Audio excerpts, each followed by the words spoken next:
Now, we might say crook. If somebody's sick, we might say they're crook.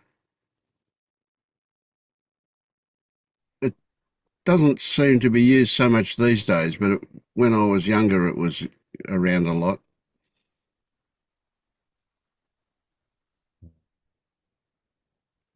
Yeah, no, that's brand new to me. I've never seen it before. Cranky, we say if they're cranky, that means they're angry. Yeah, that's yeah. Cranky, cranky, cranky. Hmm. But you're clearly not cranky this morning. I am I'm like I like because I was thinking about this oh Dennis, no, hello. No sleep for you. Were you drinking or what? What? Did you stay up late with the non-duality or Why? well you What's look the kind of joke? no, you look like you've been taking care of the bees and some of them have stung you and Do we? well kind of little yeah Ah, yeah. that's fine. My apologies for not looking up to standard. Oh, let me check if I can forgive that. Yes. There you go. What were you talking about? JD Vance, was it? No, I was actually I was trying to explain to Vince that I was when I was thinking about this group and then I was thinking about what happened. There's a thought that I have to get ready for the um like there's an idea that there's something I need to do. That whatever I do or say in the group or on the group, it has to have a value, some sort of value. Um for the group. And then it puts me under certain pressure because I focus more on my ideas about being useful as opposed to just being me, I guess, or being whatever. Um, and and it almost feels like this whole idea about doing something or like being for a group is gives me a little bit of bad taste in my mouth. Um, but Yeah. It's useful that you noticed that. You must be pretty clever to be able to know what everybody thinks is useful.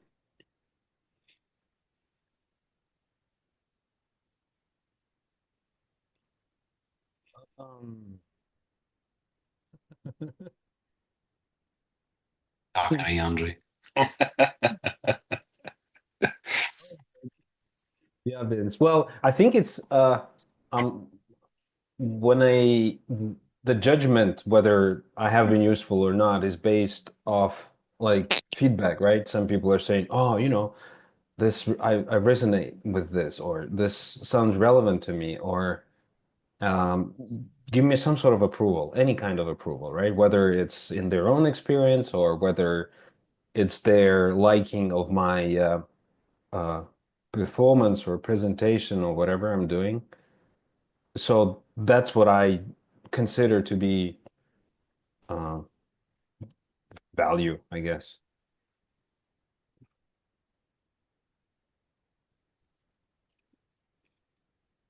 So you discriminate Validation. between your behavior and you.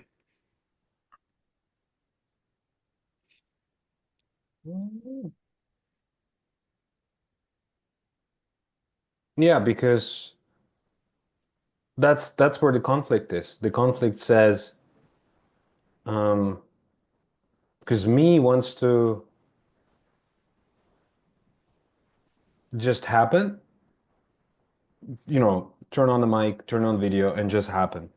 And the this idea um, doesn't allow that. It says, well, you got to do something, whether you can be you, but make sure that you have milestones in your, in your, I want to call it presentation. It's not really presentation. And whatever you do, you need to have some sort of milestones, and those milestones have to have, value. Like it's Yeah. So here's a really important point, a really, really, really important point. You know, whether you go through that procedure of thinking about that stuff, or whether you just spontaneously show yourself, it's the same thing in terms of you are just being you.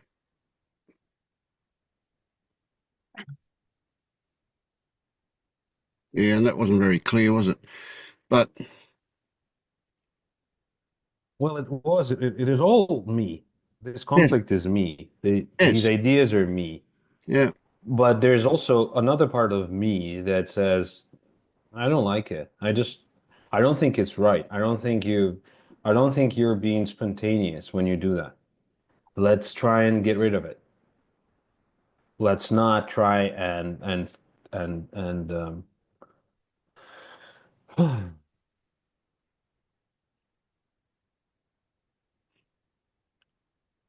but then there are only two strategies. One strategy is you either uh, adapt to whatever you think people need, or you resist. mm, And then you just, you rebel. I don't care what you guys want. I'll just yeah. But they are all the same strategy anyway. So they're not, it's not about being spent. Well, fuck. I was gonna say you're not being spontaneous, but then that maybe this is, You are being spontaneous in your anxiety, etc., etc. Yeah. yeah. So no matter what you do, you're still Andre. Now, I don't know why I like you. Whether do I like you because of your behavior, or do I like you because of how I imagine you are, or what is the reason that I like you? But you've never tested out me liking you without that strategy. No, but you're because How, you how would are you know whether that's acceptable? You always apply the strategy, eh? because you're safe.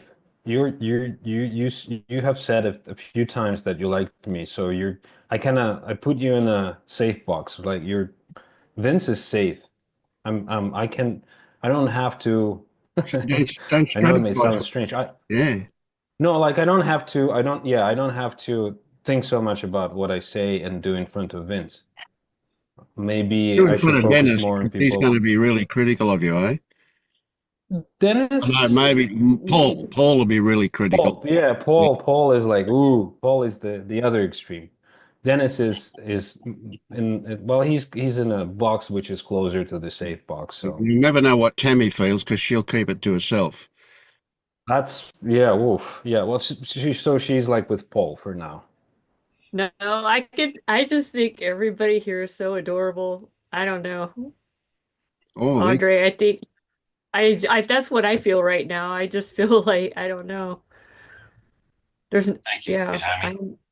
I know I really do. I just like I mean, but I know there's that other those little thoughts that just keep coming through though that, you know, old patterns, like I see them too, like, oh, look, he's cute.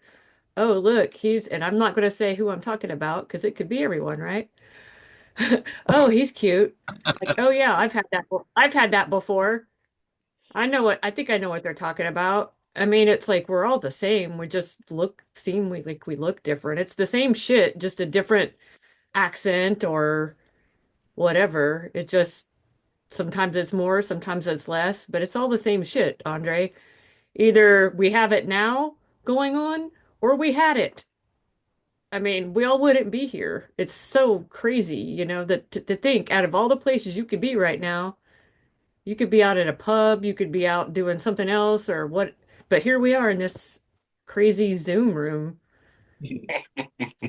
And even people that aren't here, that's the thing, and that's where there's like grace in all of this.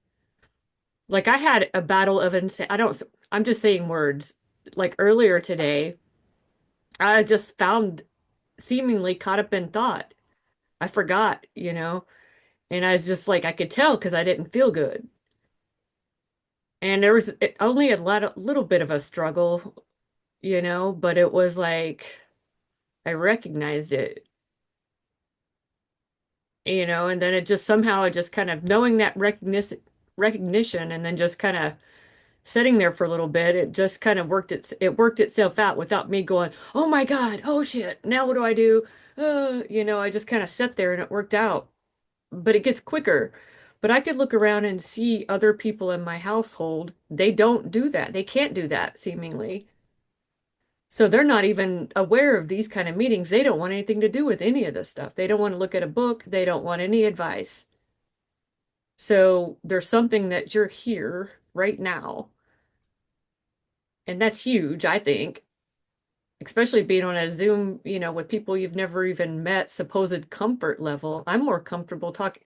I can't talk about this with anyone else because they take it the wrong way. It's always a misunderstanding because what I seem to say clearly comes out not how I feel because somehow it ends up in an argument.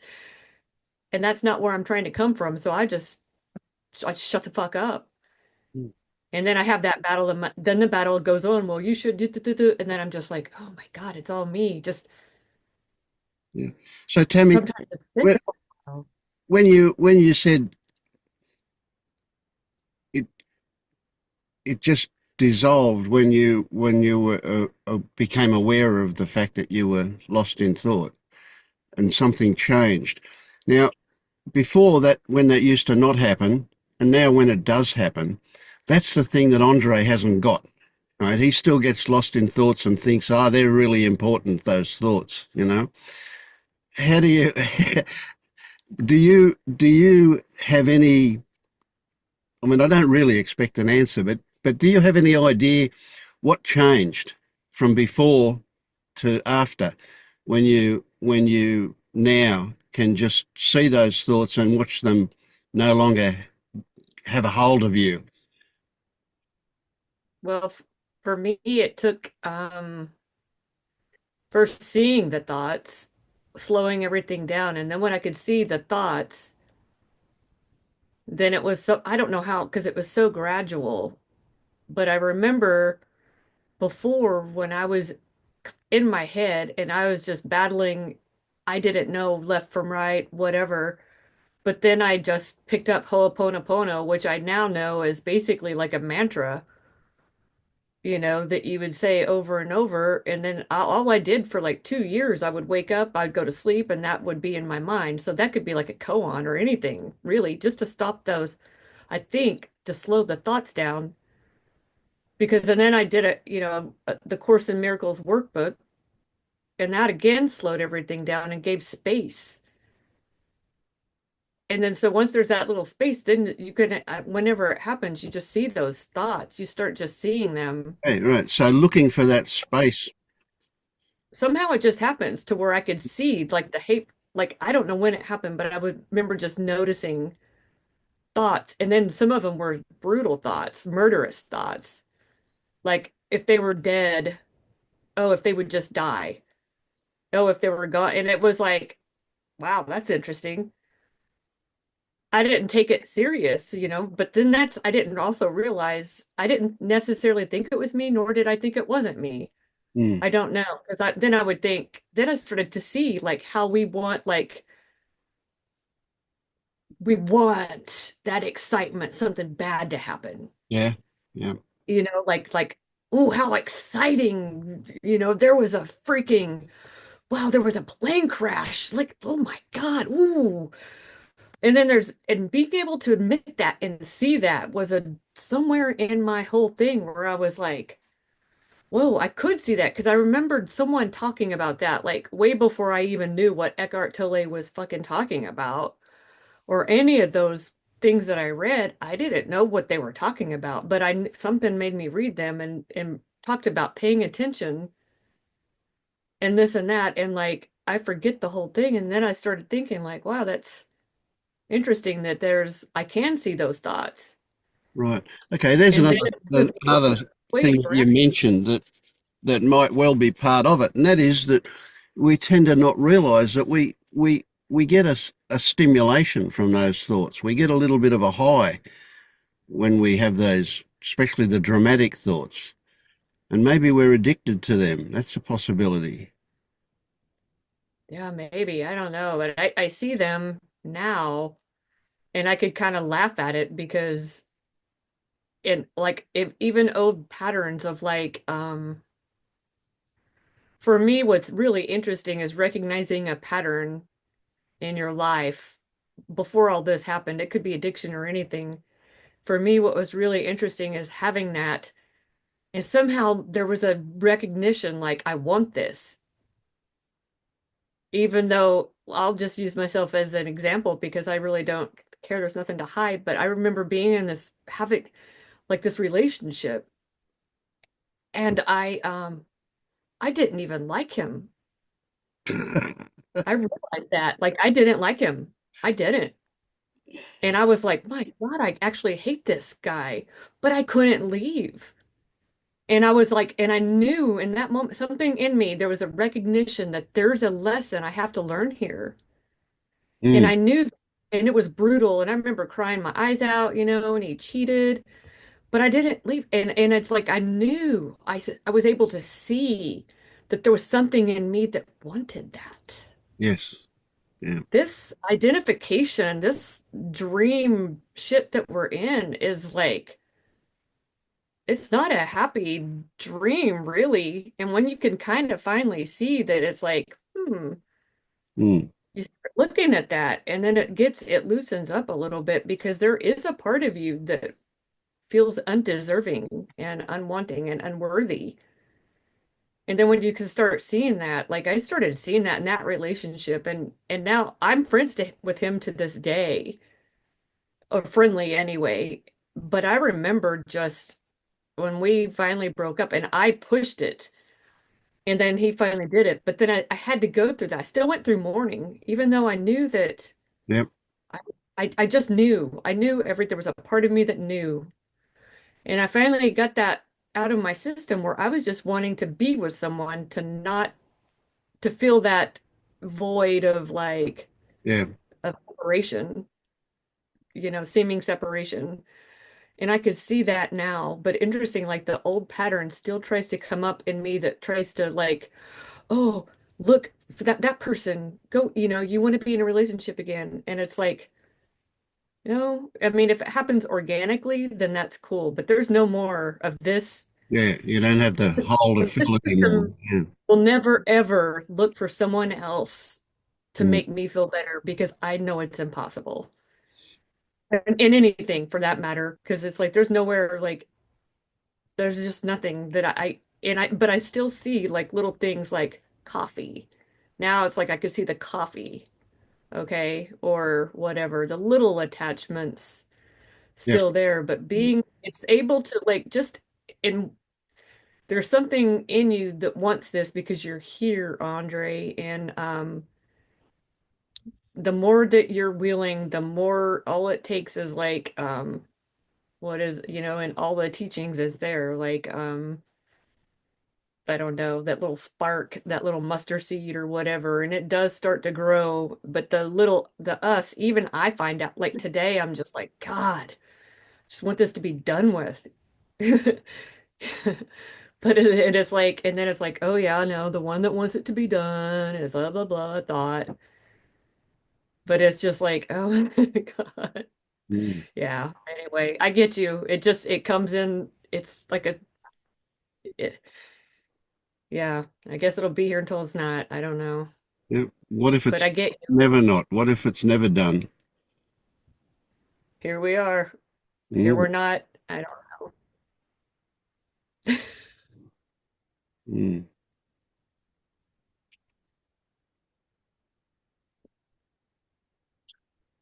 And that cool thing is, Andre, is like being like I have to convince my sister that I have no agenda. I really have to remind her, like when I say something, because I could see the defensiveness. And I'm like, I didn't see it that way. I always try to say, no, I promise you, there's nothing in here anymore that is trying to, you know, imply something different than what I'm saying. I have to remind her that. And here, so you need to remember this space, no one's sitting here thinking, God, I can't believe he said that. No one's sitting here going like, oh man, that fucking Andre, man, I'm glad I'm not him. No one's saying that here at all. This is to me, it's like this is a free space where it's like this is a place where we all understand, and it's like if you can't express here, you know, this, this is it. And I don't know. I don't have anyone in my vicinity out here in whatever land, brick and mortar land. I used to have someone, luckily, like there were like two or three people, but we all split and went across, different parts of like the United States as far as you can get from each other in the United States. So I don't have a physical person to meet with and talk to anymore, Mm. Yeah, I don't either. which may or I don't know. You're So the only anyway, one judging you, Andre. yeah, it's an inside job. I like that inside job. Yeah. Yeah. I get it, but one, well, my way, I get it in the way I think I'm getting it. But and thank you for saying this, Tammy. I really, well, I enjoy your um I enjoy what you just said. It it seemed like very kind of playful and alive for me. Well, that's how it came across to me anyway. But means that I was that thing that I have and the thing that I brought up is basically the way I look at it now. It's a way to play. It's like you when you come to a sandbox and you bring your set of toys, and it almost seems like that's my toy. Digging out those patterns and playing with them. There's a pattern that I should be this way. Well, I should be a certain way, and then there's a pattern that no, I shouldn't be. I should be something else, and then there's another pattern which is like, ooh, I'm able to see all these patterns, see how smart I am. I can see the patterns, I can change them. I wish I mean, I can't probably because they keep repeating. So I was sitting there and thinking, eh, so what? Knowing that there is something in me that wants to be approved or something. How do I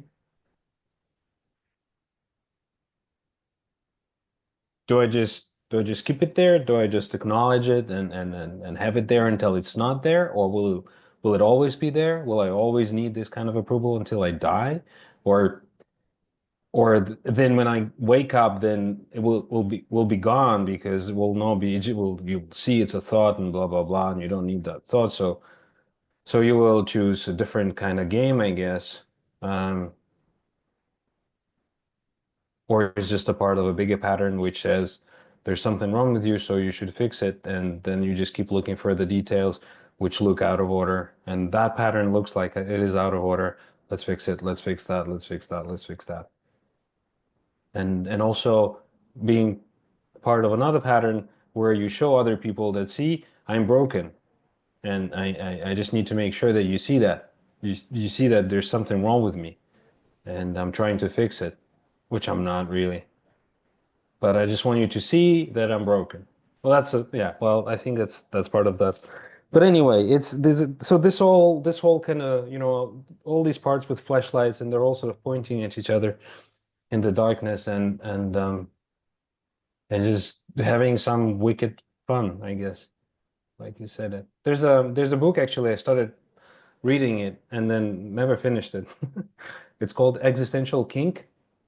And that's where I think the author, that's where she's talking about people having all these situations in their lives where they are actually enjoying them. Like if they really take ownership of that and just admit that they enjoy to, this kind of suffering stuff, thoughts or scarcity or deficit or whatever.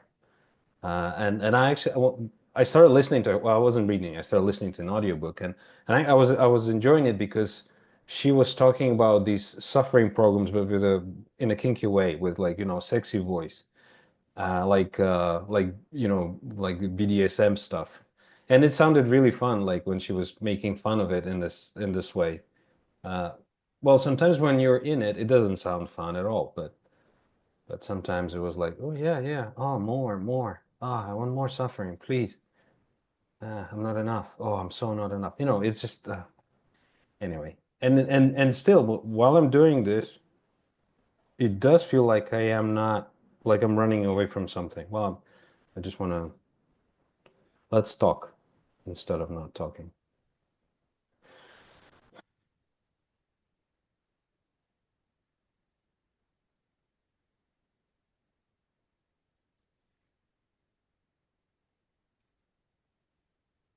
So there's what comes to mind is that whether it's fun or not, it's probably accurate to say there's some value in it. There's some benefit from it. It happens. It happens for a reason, and even if we can't see that reason, there is that reason is an apparent gain of some kind. And I would say it's always, whether even if it's suffering, it's a case of keeping us away from something that's more painful.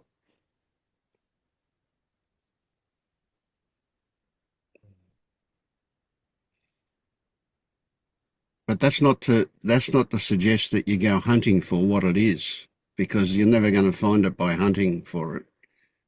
You being relaxed about it will invite it to show itself, maybe, and that will happen if you're ready for it, if circumstances enable it. Just recognizing that there's some benefit from the suffering or from the behavior. We don't have to call it suffering. Well, I tried the questionnaire, and there's I think I'm not sure what's it called in English. It's a schema therapy, which is based on cognitive behavioral therapy, and they have like a questionnaire, and that questionnaire basically it's just a set of questions, and then it determines what kind of well, not trauma, whatever. I don't have a better word now. Let's Really. call it trauma. Yeah. And so the ones that I had were like emotional deprivation, um, then resignation and mm, something else. And then I could actually see this quite clearly when I did the questionnaire, and then it gave me these results. I could see that these are quite sort of prominent in my life because they are the ones that affect um, how I uh, build relationship with people. How much mistrust, how much, um, well, not much, but how often I feel that this world is dangerous and that people are dangerous, that people are like they can hurt me or they will hurt me or they want to hurt me or and all these. I understand that this all of this stuff stems from childhood as a So, defense mechanism. so seeing that stuff and seeing that stuff quite clearly like that, how come it didn't change? Well, I think I actually it became that clear only this year, so only recently. I mean, I've been sort of playing with it, Why didn't it but change only the it's instant you saw it? The very instant that you saw it, why did it then persist? Let me put it another way. Why are I, you hanging on to that behavior even though you know why it's there? I'm not after an answer, just contemplate it. Seeing it and seeing the reason that it's there and even going as far as to see where it originated could be enough for you to drop it, but you didn't. because there's another idea that uh, okay, now I have a destination. Now I need to gradually get there. Oh, you got to work at it, right? Mm. Yeah, yeah, it's not easy to fix. That because you don't It's going to deserve take it if you don't time. get it.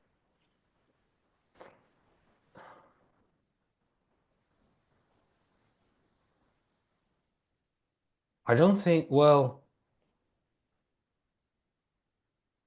I don't, there's no belief that it can change in an instant.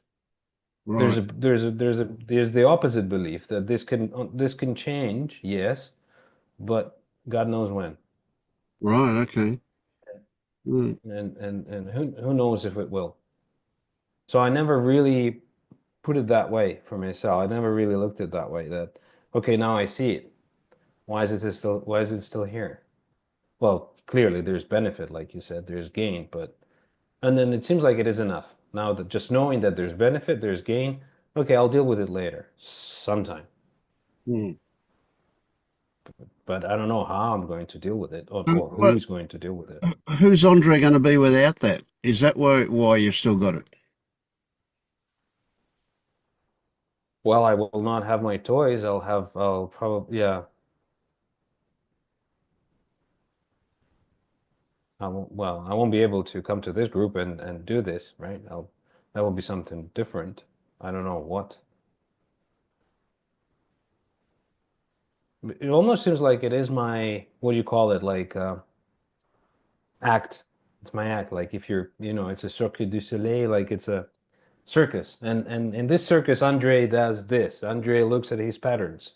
Ta-da, And I guess if it's gone, then what am I gonna do? What Yeah. will my act be? So what's Andre without his makeup, without his clown makeup? Just a tired. Um,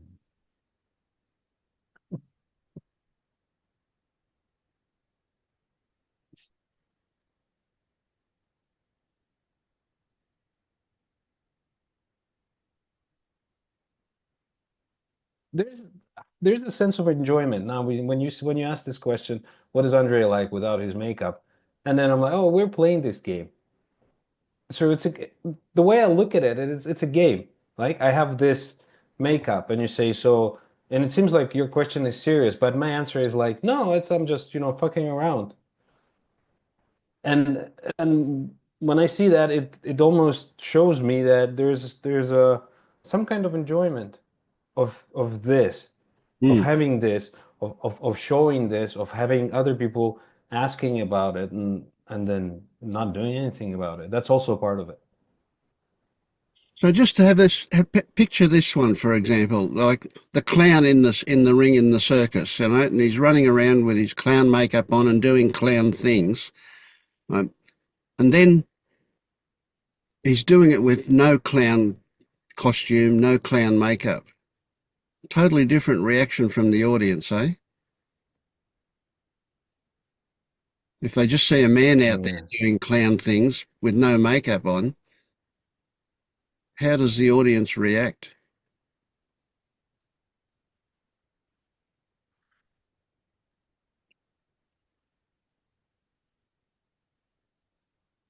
Well, like they will probably look at him as a pedo or something. Mm. Well, he's just gonna be an old crazy dude, right? Yeah, Well, old. He's just be a crazy man yeah, probably be old. and crazy dangerous. Yeah, because he's who knows? He's behaving like a child, Right. but he has a big, strong body. Like I don't like it. I don't feel safe. I don't want my kids to be around him. Mm.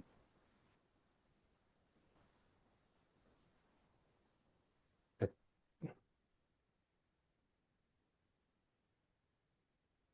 it's like I listened to this stand-up comedian, and he said that if you see a guy standing in some weird place, like out there in the field or like super weird place, like you wouldn't expect a man to be. You would think like what's going on? What's why is he there? But then if this guy has a dog, then it's okay. So Yeah. right, everything, all the weird situations look okay if there's a dog. So then a man can be anywhere on this planet, in the forest, out in the field, doesn't matter, as long as there's a dog.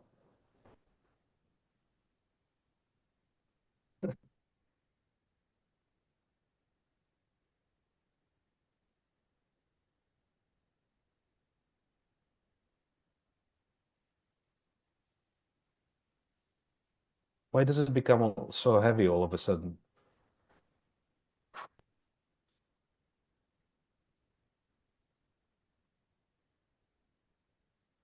And my baby started to cry.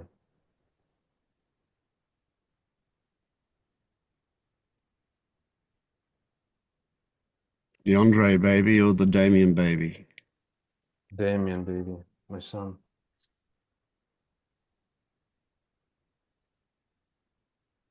No, my baby is just, I guess my baby is just scared and numb.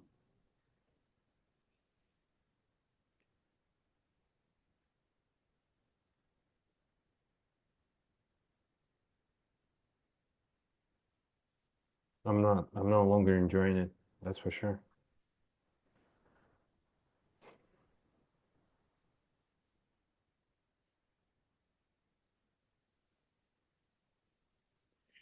But you're seeing that crazy man out there in the field by himself as though somebody else was seeing him.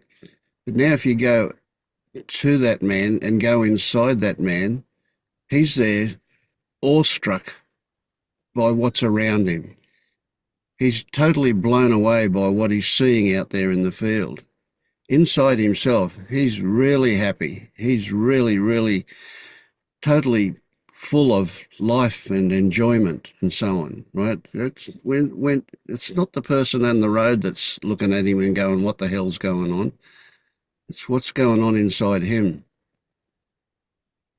So you were only seeing him from the perspective of the audience, weren't you?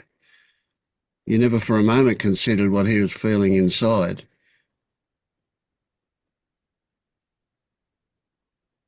So who gives a shit what the person on the road's thinking when they look at him out in the field without the dog?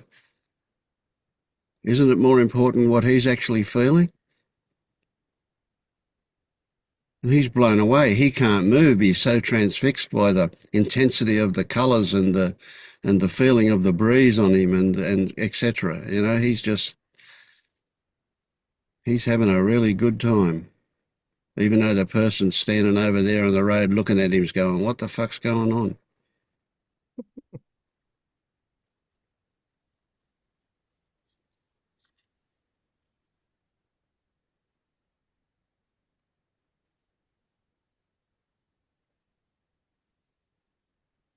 Yeah. So that is the spontaneity that I was talking about. And then that layer between him and the society is the need to be Yes. accepted or approved. Yeah. Um,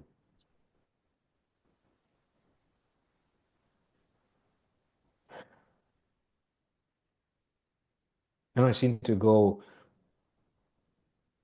from one to the other, and and back in my life.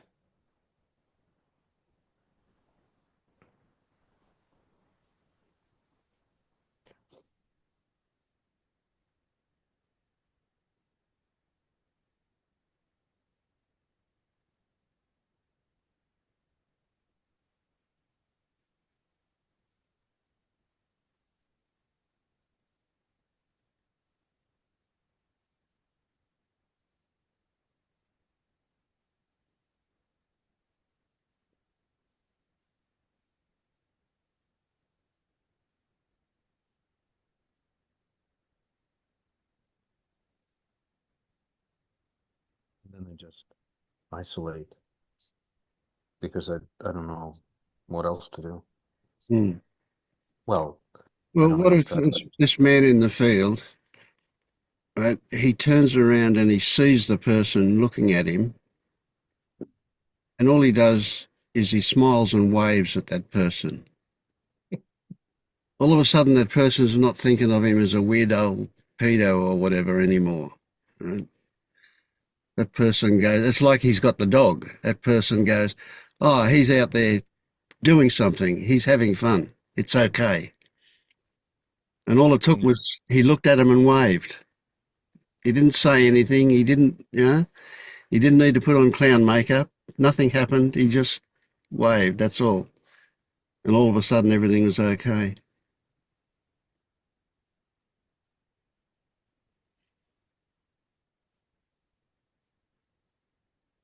I was last year or 2 years back, I was jogging along the lake, and sometimes when I run, I look at people, and people here are quite polite, so they would just, wave at you, and and and I remember I would wave at some people, and I would get this kind of response, like I'm getting it, I'm getting where you're waving from, and some people are just like ignore you, and sometimes it hurts when people ignore you. Sometimes it's like it's okay. Um, so there's always that fear of rejection, I guess, when well, not always. Sometimes there's that fear of rejection when you wave it, when you open up to someone, and they're like, but you don't know whether they're going to open up to you as well, or they'll just say something rude. And if you're where you coming from, if it's really big, and if it's taking most of your space, then it doesn't matter whether you know, Mm. what they think, whether they like you or not. But if there's a little bit of that doubt or fear or something, then it becomes a challenge. Like you're pushing yourself into being nice, or you're pushing yourself into being Okay. amiable. What if that man out in the field, he's waving, not because he wants something from the person, not because he's looking for a reaction from the person, but simply because he's feeling joy at being there, and he sees that person looking at him, and there's just a connection. It's him expressing something outwards. He's not looking for anything back. He's just saying, "Oh, hello," from a sense of, because he's just feeling so good in himself about what's happening. Yeah. He doesn't need that person to shout out to him, "You're okay."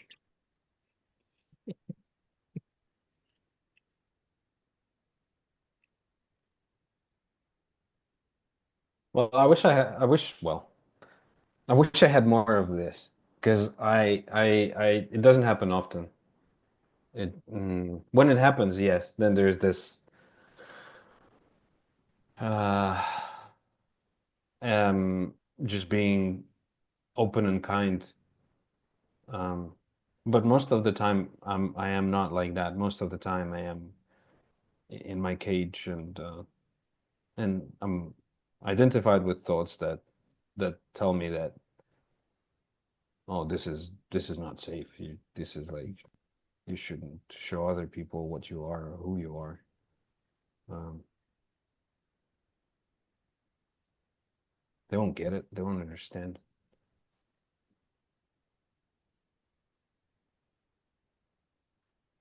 And because I'm used to this kind of life, I guess I just It's like you walk through life holding up a mirror all the time, looking at yourself as you go. That's how other people see me. Mm. It Yeah, must be yeah, exhausting. yeah, yeah. That's the way I look at me. Yeah, like, who is this? Ah,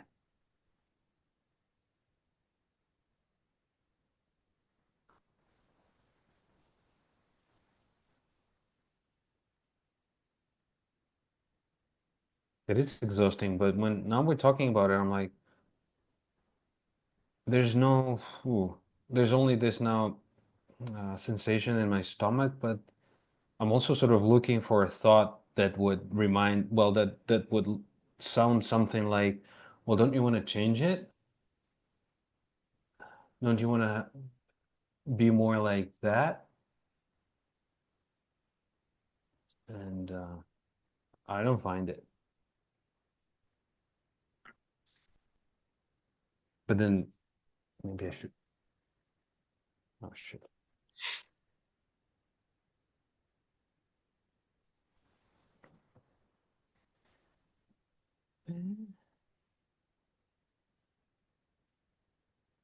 Mm. I was there. I pressed the turn off button on my computer accidentally. I'm trying to run away. See? Mm. And yeah, there's well, I want to call it shame because it's coming up from the neck up onto my face, and I can feel this heat in my cheeks um,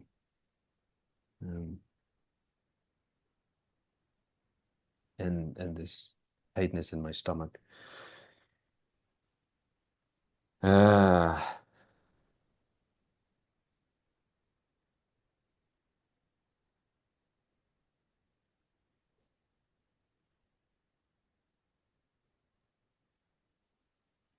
Do you get that all this stuff that we just went through that we just, how can you can call it an investigation or an examination or whatever you want to call it, doesn't matter. All this stuff we just went through, that changes you.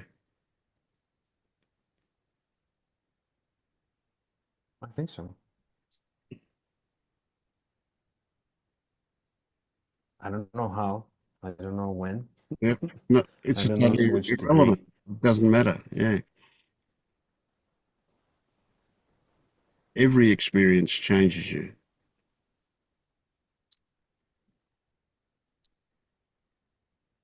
But right before when I talk about shame, what also came up, well, I call it shame. And what also came up is that really feeble kind of um, desire to be vulnerable and So again, I missed that word. to be vulnerable, Oh, yes. to open up to other people, still, well, while being afraid of their reaction, while they being afraid of Which it, while what wasn't that just happening? it kind of was, Yeah. You but think I didn't it's not see you that if you've that got your way. clown mask on, eh? Next time I should bring that nose. I don't have it, but I should get one. Mm.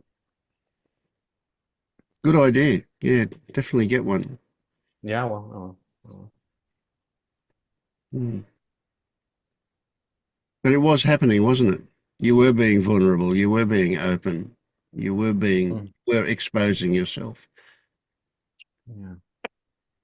And I didn't see anybody go, oh, that's weird. Well, you're not supposed to say things like this in this group, right? I didn't see anybody think it either. Because you're like, if you want to belong to this group, you have to be, don't judge. Yeah, so I'm the this is one. not a I'm the group one that, doing the judging anyway. yeah, this is not a group that you belong to. Do you get that you are an essential part of this group? And that's not really accurate to say a part of. This group is made up of. There's no way I can say it in English. This group is made up. What this group is made up of includes you. If you weren't here, this group wouldn't be this group. Yeah. But it's a dynamic group, so it changes according to who's here. But nevertheless, it's always a whole, never parts.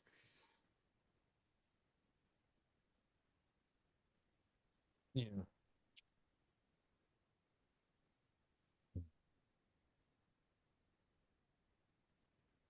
So all the things that you would like to be, you already are. You're just not giving it any something, what credibility, validity, I don't know. Well, I think I just want to be, I think there's a desire to be focused on one roles more than the others, or one just to be.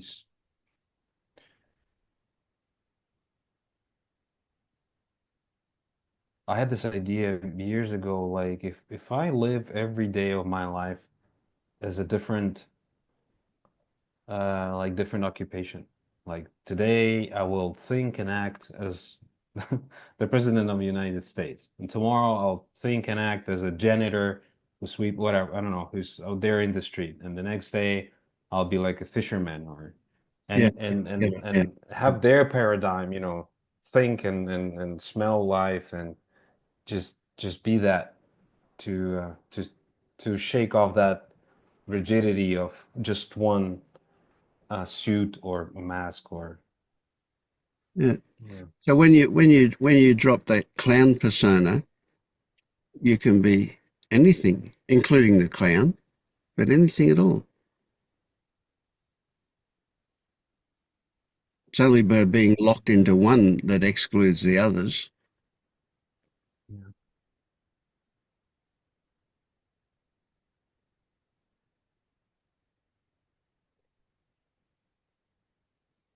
Well, thank you for this. I want to resign now and let someone else run for the office. Mm.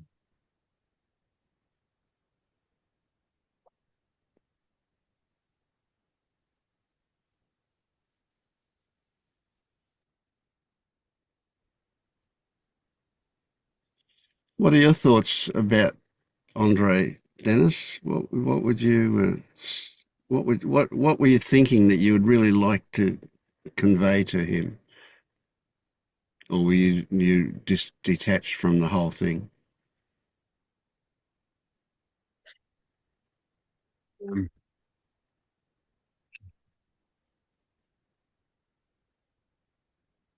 Wasn't thinking a whole lot, if I'm being honest.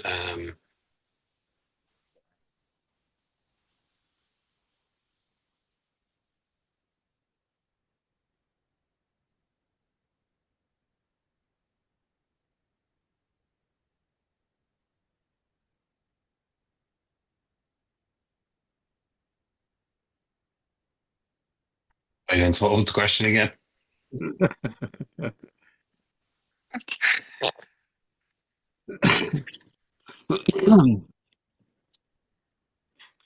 I was just thinking that we almost can't help but think, have ideas, right? So as Andre was talking, I'm wondering if you've got your guiding hat on and you're thinking, what could I tell Andre? What is it? What do I resonate with, and what can I convey to him that would help him? But if you weren't doing that, that's okay too. No, Yeah. I was when there was a bit of thinking, it was more admiration for how you guide and week in, week out can go back and forth and meet people in different places and engage with them and question them and I was thinking, God, I don't know how he does that. I don't either. That's what I I have no idea that's what either. I was thinking. But you know what? That Yeah. feeling you had towards me, I reckon Andre would love that. Give it to him. Yeah?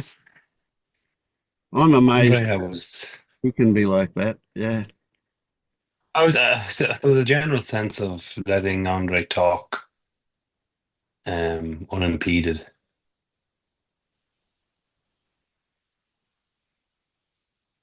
That's really it.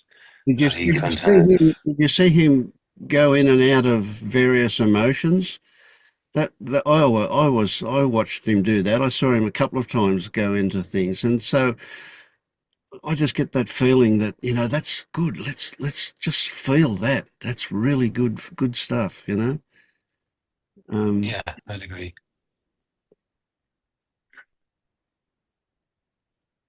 Yeah, it went from very jittery. Andre, you can be jittery and about to say something and question what you're about to say, question the fact that you're going to question what you're going to say. You can be very jittery, I call it. And then there was much more flow, vulnerability, calmness towards the end as you talked yourself through how you were feeling. But the trick is to just feel how you're feeling. there you go. I knew he had something to tell you.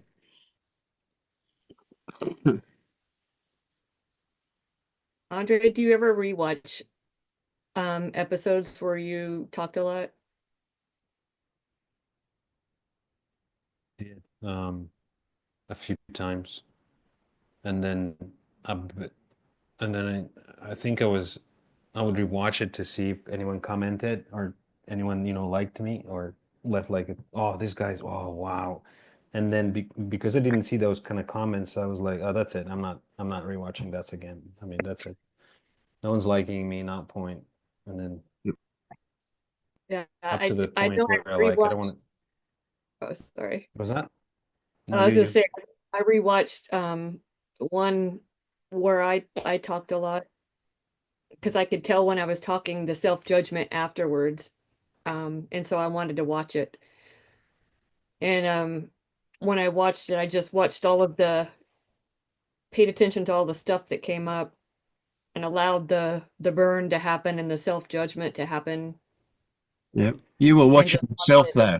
Andre's watching Yeah. everybody else to see if how they're So reacting. yeah, I think Yeah. that way you can because even when I'm talking now and I was talking, there's that voice behind me, behind here somewhere, saying that it's shit, and I don't know what I'm talking about. And so rewatching it yourself speak and then like allowing whatever comes up to be there and burn up. I don't know. Maybe that's good, maybe it's not, but Yeah. Yeah. So the I'm message gonna there do. is watch yourself when you rewatch the video. If you watch your facial expressions and hear the words that come out of your mouth from a kind of objective position, hearing what you're saying, you get a lot out of it. It is really, really powerful stuff to watch yourself. Don't watch anybody else, just watch yourself. It's not, you don't. So you're being schizophrenic, kind of. You're the man in the field and you're the bloke on the road watching the man in the field. You're being two It's people at once. You can already see that you were looking for validation too. Validation of they're good or bad. It looks like you were looking for something like that too, but you noticed it.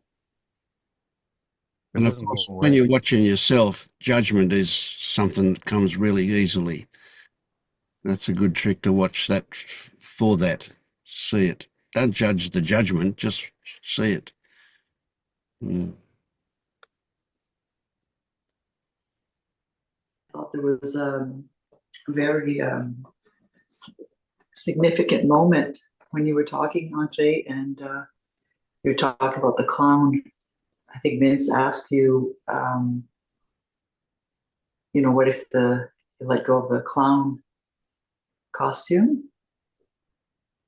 And you immediately said, I don't like that.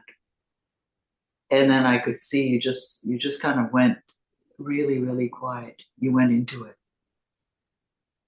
And I noticed that your reaction, I could also relate to that, letting go of that clown costume and what it would mean to just be without a costume. So if you get to see that moment, you'll be surprised if you can just sit with that one, because you completely went inward and quiet. It took you a while to be able to speak.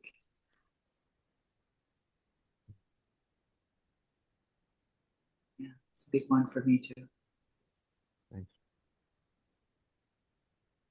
I'll have to watch it now. Right. Mm.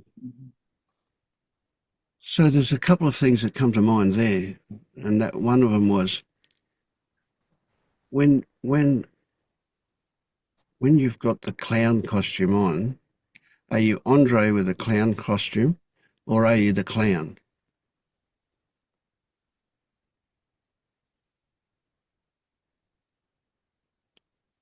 Well, Andre, well, the spontaneous is Andre with the costume, but it's almost like in what's the word? It feels like part of me, like integral, intrinsic, essential part of me, that costume. Like an armor, I guess, like turtle with the turtle shell. Yeah. So it's protective. Yeah. Yeah, it is. It serves a purpose. It seems like it's been invented a long time ago. But somehow this strategy still holds. Like it doesn't seem outdated or anything. It just works somehow. I don't know.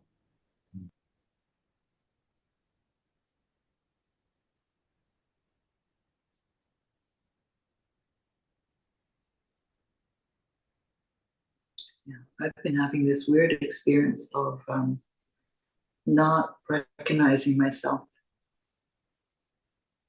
And it's so intense recently that I look at pictures and I honestly say, like, who is that?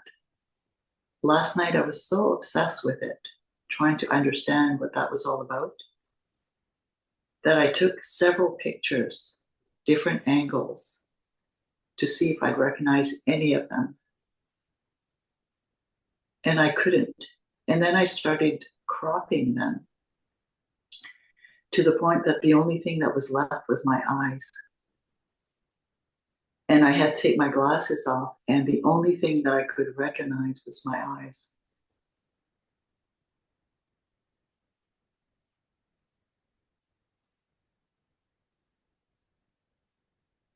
And how did you feel about that? It was a very, at first, it was quite alarming, very uncomfortable. Like, it's like I couldn't identify with what I was seeing. You know, I couldn't relate to it. I couldn't describe it. I couldn't even see it. It felt very kind of bland and without character, without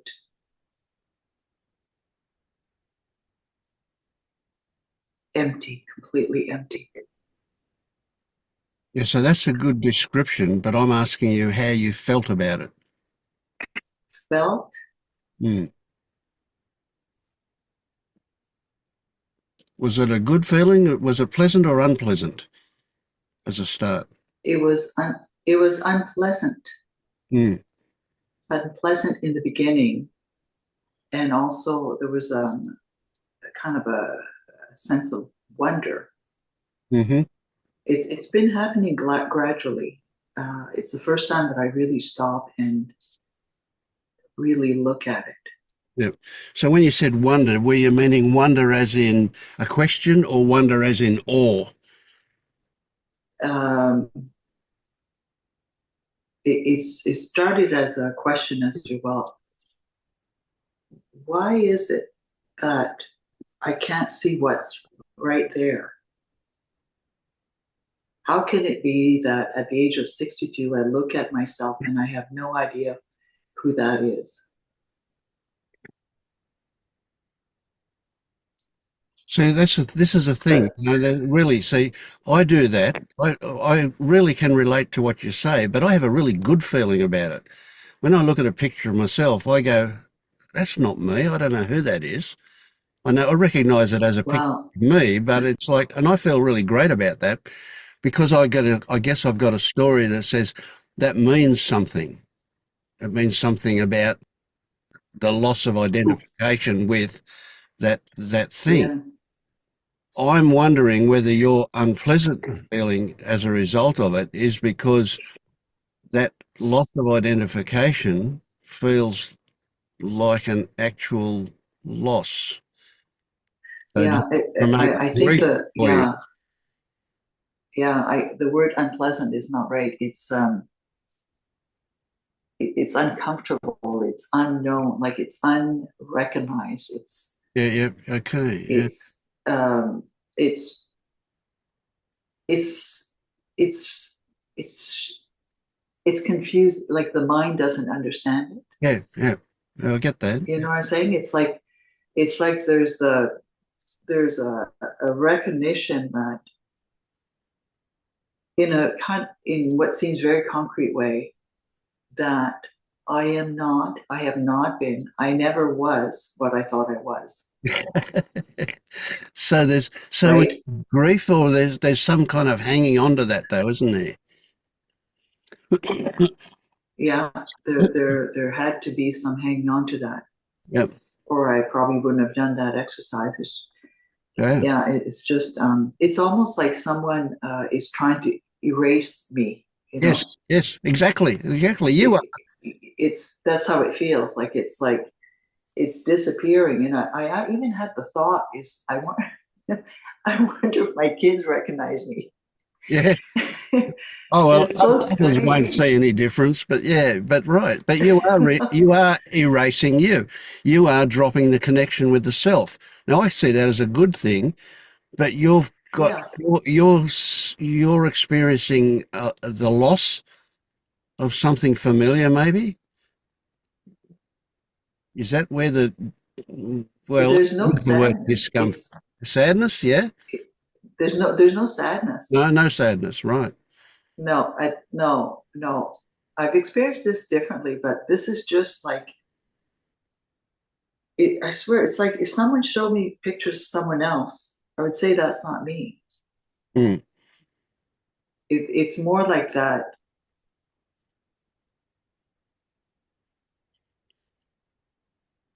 Yeah, it's this disconnect. Like the mind is seeing some, So, thinks it's seeing something, when you but see I'm seeing something different.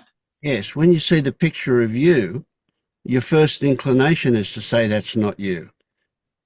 But you want to say that is you. It's like you kind of got the Yeah, need to hang on there's to there's that or a something, yeah? there's a recognition of something familiar, but it, there's a this knowing that it's not me. Even when I see myself on the picture, Yeah. Well, look it's at yourself strange. now on the video. I mean, when I look at myself on the video, I think, who's that? I can even see the mouth moving as he talks, but it doesn't feel like me. Oh, No, it's like I could have been given any body, and it would not have been more me. Any face, any yeah, body, yeah, yeah. it wouldn't have been more me. It's like I last night I was thinking. I guess it's the luck of the draw. You just get this body. Yeah. People see you this way, and they assume you're that way. That's the record. That's what I was seeing last night. Hmm. Well, when you said that, I ran through 1,000 different bodies there on the video, with the mouth moving and so on, and none of them were me. That's right. Exactly. I mean, in a way, it's a relief because then I'm not responsible for this thing that's, this Mm, body, this, uh, right. That body is responsible for itself, but you're not responsible for it. no, that's right. And it does, yeah, it just does all these things. And, and it's just, Yeah. I live in it. It is what it is, yeah. No, you don't live in it. Well, I don't, that's right. I don't even live in it. Mm. It's just there. It seems almost like you do. It's just there. It's, You yeah, that's are, right. yeah, It's just yeah, there. yeah. Yeah, that's right.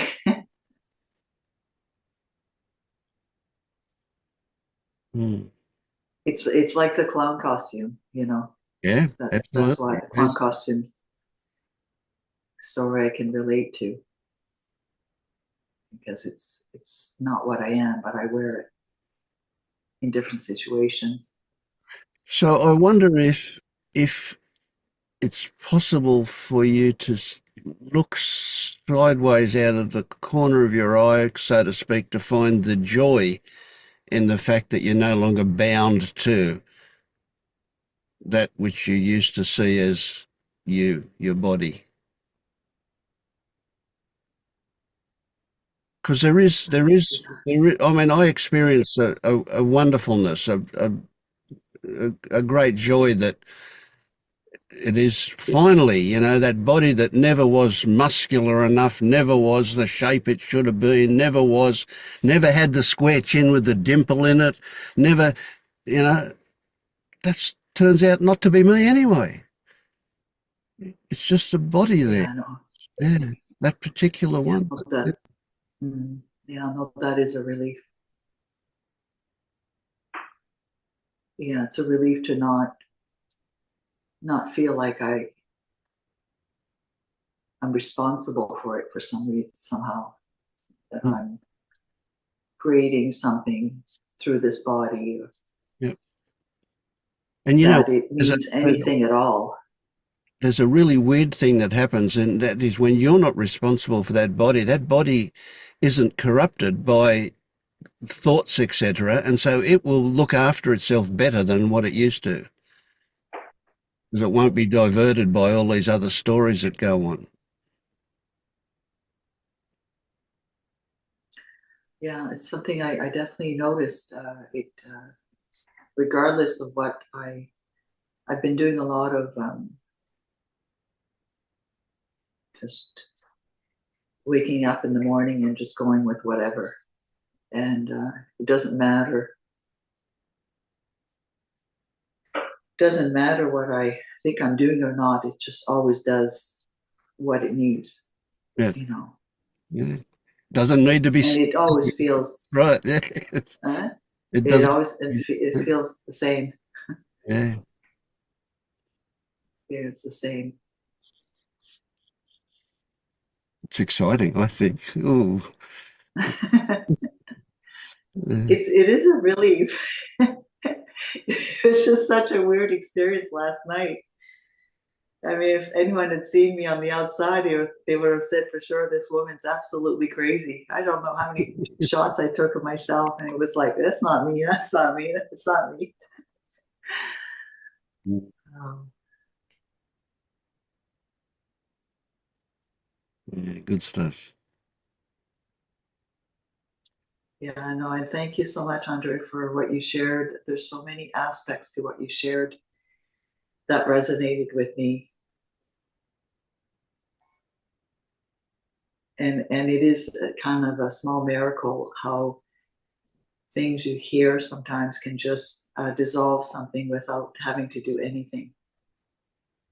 But I really thought I'd be talking about something completely different today, something that I thought was big, but it just dropped as I was listening to what you had to share. And I can't even explain what it is that you said. I think it's just seeing you being you're just so authentic, so sincere, and playful too. It kind of made me want to lighten up a bit. So appreciate that.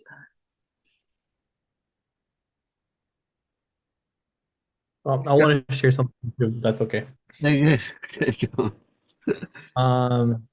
So it was something that Vince said last time. He kept using the word this, and I was like, okay, because we kind of talked this versus now, blah blah blah. And then there was kind of a recognition that, hey, this is truly it, buddy. There's nowhere else to go. this is, and I was like, oh my God. So that kind of occurred to me.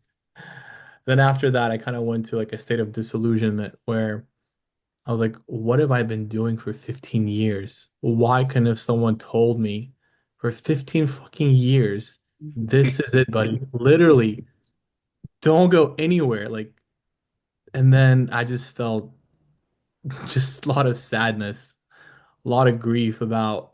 I didn't want to join the meeting today. I was like, these guys are fucking deluded. Like, what are these still talking about? There's nothing but this. There's nothing to say about it.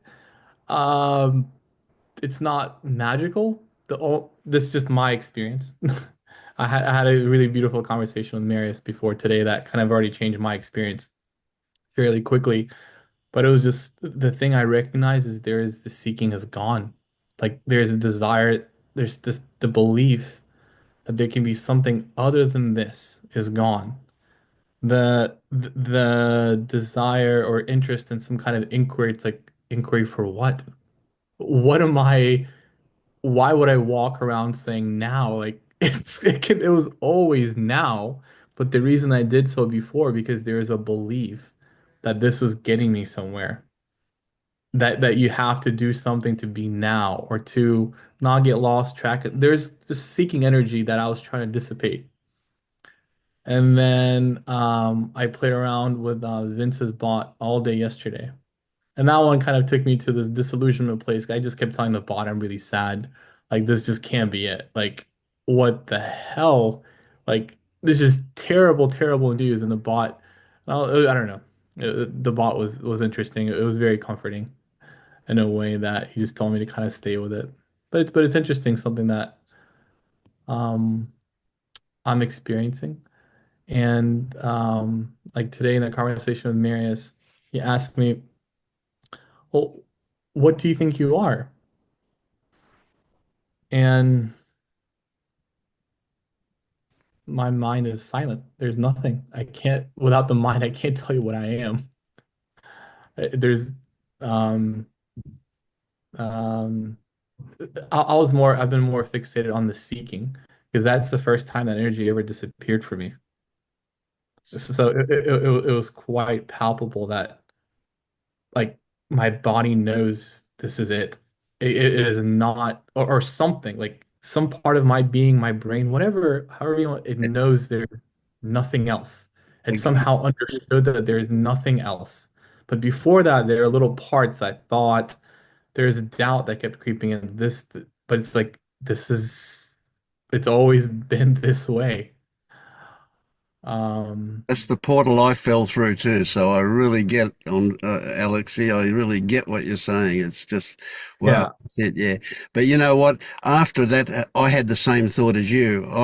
So I had 45 fucking years I was searching for. How come I didn't get this a lot sooner? Oh, did I? Why couldn't someone told me stop Then, right now? then I realized all of that seeking that I did was all part of making me ready for this moment. It was all necessary. It was the conditions that needed to be in place for this to happen. That Well, was a big realization for me. I'm not quite. Well, I'm not sure if that's just a belief, another story. But where I was at yesterday, I said that was just straight delusion. And I kind of started trying to grasp at various things in my life. I was like, well, if I was deluded about that, then I got to relook at my finances, what I'm doing with my life. And I felt like, oh my God, who do I talk to? Because I left my other life before, and now spirituality is nonsense. Like it's complete garbage. So where do I go? There is some anxiety with that because who am I going to talk to? No one can talk me out of this. There's like who's going to understand like how meaningless things feel, like truly meaningless and purposeless, without a purpose. Yep, yep, So yep. there is some anxiety with that. Mm, So what will happen is if from this place of wonder and awe and appreciation and excitement that you've got now, it'll become ordinary. Well, it was really the awe came from talking to Marius. It was really ordinary. Like that's why I felt so much sadness that I missed this for so many years. Why couldn't someone just snapped me out of it and told me stop? Well, You're going. you were told that, but you never took notice because you weren't ready, because you needed all of that seeking to be ready. Yeah. You were probably told a Well, I hundred, don't know. but you never heard it. No, but I did hear when there's something about you said, just the way you phrased the word this, or something about that, the ordinariness part, and I was like, it kind of sunk in after the last meeting, whatever it was, Thursday or Wednesday, whenever it was. And I was like, huh, I think he actually meant But it. you think it was what I said, and it wasn't what I said. It was that you were ready to hear it. Oh, 100%, 100%. And it just the conditions were right for me, and it just I heard it in a particular way where it just made sense that and it was also you talking about we're just humans being human. That also kind of snapped me out of some sort of Spiritual bullshit. yes. So and then I was like, no, no, no, the ordinary now is it. That's the ordinary now is it. There's never been anything else. And I kind of kept checking with my body where I'm like, well, how do you feel about it? Is there something inside you that feels it can be slightly better? And there's nothing. It's like, no. So I was like, oh, you don't want to seek anymore, huh? You know this is real. Right, right. You know this is because before, as long as there's something in the body or somewhere inside where you feel that there's doubt, I think the seeking will continue. You'll keep looking for something I doubt we'll other than what probably it is. turn up, but you'll see it for what it is. Yeah, yeah. So when you answer those checkpoint final questions, answer it from this perspective, where you are now. Well, I wanted to hold off on those until I got just some clarity. And just like before, like I wasn't even going to answer the questions today because I was like, I think this is all bullshit. I told Marius, I was like, Marius, I think you might be still a little bit deluded. That's what I told him. I said, I think there's some delusions. And I was like, I think Vince is deluded too. I was like, I'm not going to any more meetings because this is it. What the fuck? There's nothing to talk about. So that's the place where I was coming from today. Like I didn't want to come to this meeting. I was like, uh, what can I possibly talk to them about? Yeah, yeah. Uh, Okay. Well, I want to thank you for talking the way you did because it got me all excited and tingly and feeling really good. Thank you. Yeah. yeah, my God. And then Marius did help me see, like, he's like, you're not appreciating what happened. Like, maybe I'm not. That, Oh, um, yeah. all I can say is welcome home, brother. Oh my God. Yeah. What a weird place. I can What a relate to weird. that, Lexi. You I can can? relate to your whole story, and I don't know when it was, but I remember kind of going, "Well, if it's just this, what the fuck has everyone been talking about? This is, and this was nothing. This is so ordinary. Is this it? What about all the stories I've heard? What about Yeah. this? Just it, like just this? Of course, what I'm processing now is maybe when some people see that it's profound, when others see it, it's disappointing. I think after I don't want to say I've seen it, but there's probably a lot of doubt and still doubt. Utterly.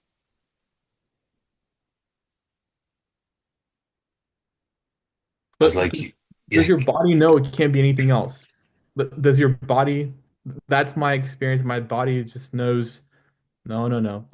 I can't believe there's anything other than this. Before I did not have, you can still have doubt, experiencing doubt, but it just,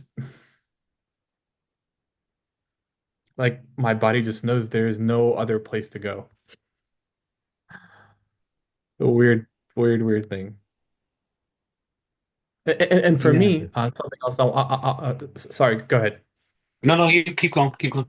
No, no. Does your body feel that? Yeah, I'm looking into that. It's not landing anywhere, that question. Does my body feel it?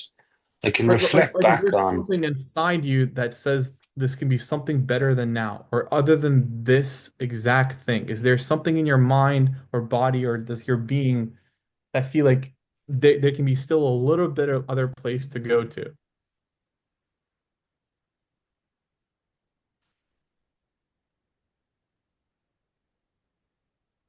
If I could, yeah, the only answer I could give, it feels like there's still some sort of energetic movement it's trying to move out of now.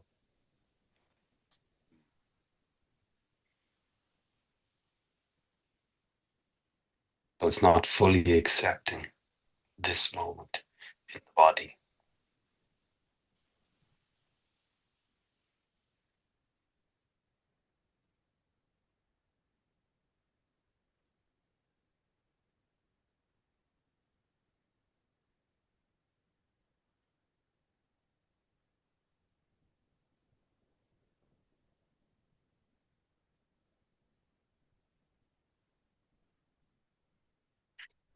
But like you said, I think it was probably 12, 13, 14, 15 years ago when I stood in front of Adi Shanti and he pointed directly at this and we had walked right into it and I said this, yeah, he said this, yeah, just stay there.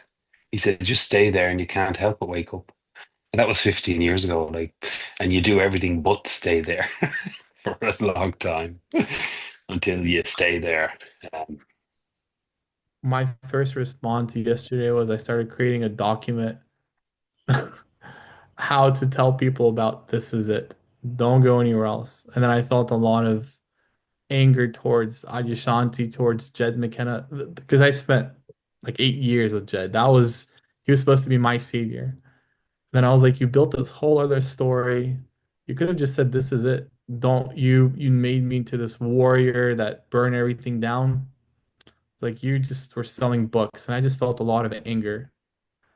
Right now, I just feel joy. I don't feel anger right now, but I felt anger, and I was like, fucking that guy, man. He's He just said it selling to you fucking. 1,000 times.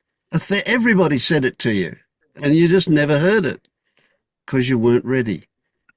Yeah, Now, yeah, yeah. now you want to tell other people. They, exactly. they, That was the they perfect won't thing. hear it either until they're ready. Mm. That's why I'm here doing this bullshit stuff. I want everybody in the whole world to hear it.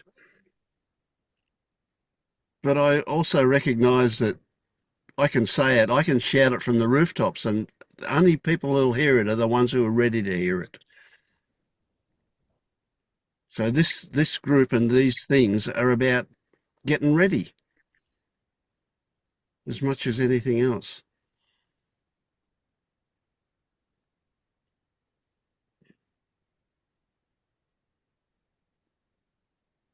Yeah, I had that anger too with Ajay and other people starting to see through the teacher. You realize, oh, I had made him into the big Zen guru who can shapeshift and vanish and do all magical things.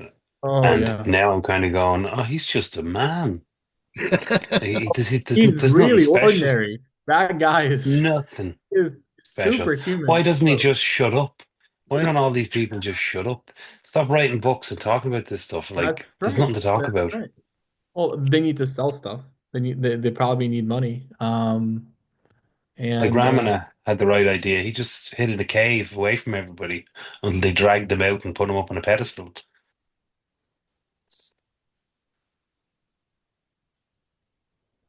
Okay, so I have a question. I don't know if you can hear me. Yep, we can hear you. Okay. So my realization recently is that I'm still really angry at God and Jesus and every authority figure that I created. You know, my parents and every other father figure and mother figure I created. And I'm listening to you, and Alexey, like part of me totally identifies, gets what you're saying. Like I'm like, yeah, yeah. There's like nothing. And then I'm like, but I contributed $20 last night to Act Blue because I can't do nothing with Donald Trump in the White House. I can't do nothing. I have to do something. And even though my piddly $20 is probably not going to do much, I still have to do that. And meanwhile, I'm still pissed at God and Jesus, like pissed at them. And then I don't believe in any of it.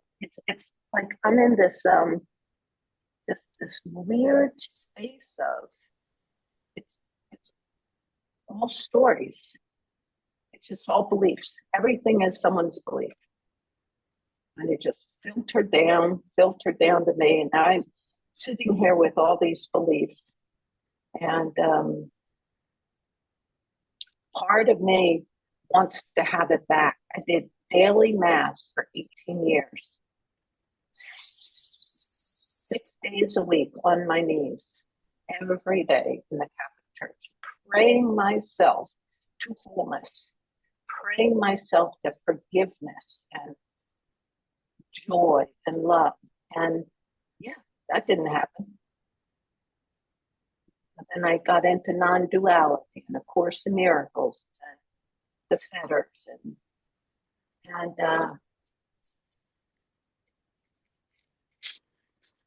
now what it comes down to, my whole philosophy on life is, some days I'm a shithead and a twat. I'm that too. It's not all I am, but I'm that too. Some days I'm a great human being and I'm a fantastic artist. I'm that too. But my whole life now boils down to, oh, I'm that too. And whatever it is, that's what I'm staring down that. It's like, oh, I'm that too.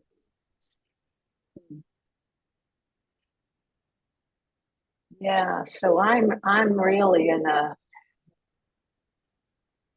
weird space because I'm also in a space of great contentment and peace. And a year ago, and for the previous 3 or 4 years, I was incapable of crying. I could not access tears at all. And now, oh my God, I weep every day. I mean, tears are coming to me every day now. It's like, shit. And I'm not on any kind of antidepressant. I've been on an antidepressant for over 15 years now. So this is just these shifts that are happening, and sometimes it feels like Ursula. But Dennis, you should know this. The movie, the Disney movie where Ursula comes out of the body of the beautiful woman. Ursula's like this, the wicked witch. And some days I'm Ursula. Some days I am an enlightened being, and I am content and at peace. Yeah. Yeah. That's an amazing thing. This is never still. It's always moving. Right. It's always and Right. it's everything. It's everything and everybody. Yeah. Yeah. But this access to tears after not being able to cry for 4 or 5 years, this is a miracle. It's, Yeah. to me, it feels like a miracle. Yeah. Yeah. Well, I just cry so regularly, but I would say I could, yeah, what I want to say is 100%, but I maybe that's not logical, but it seems like 100% of my tears are tears of joy, of happiness. But I'm just moved to cry so easily. Yeah, I'm not there yet. I'm still being brought to my knees. Like I was in Washington D.C. 2 weeks ago, and did I tell you about my nephew asking me about our childhood? And he's 45 years old and stationed at the American Embassy in Turkey. He's a diplomat, and they're here because his wife just had a child, so we have his son. And I was meeting Finn for the first time, and Shane said to me that night, I want to talk about your childhood because our generation didn't know what happened with your generation.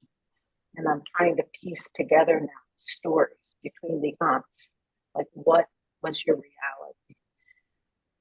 And I thought I was okay, but it just took me back to what it felt like being powerless and subject to tyranny, cruelty, just cruelty for the sake of cruelty. You know, my father wasn't a sociopath, but he got off on terrorizing us. And but anyway, Shane's questions just took me back, and since then, I've been crying for the sadness of the world, for the sadness of the reality of my youth. And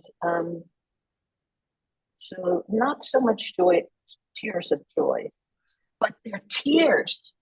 And I couldn't cry for years. Mm. You know, so it's it's a breakthrough for me. Mm. This group, I don't see it regularly, but I listen to the meetings, and it's very grounding for me.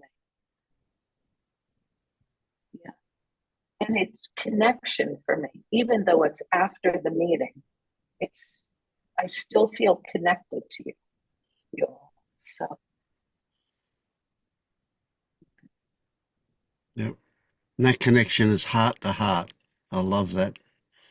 yeah.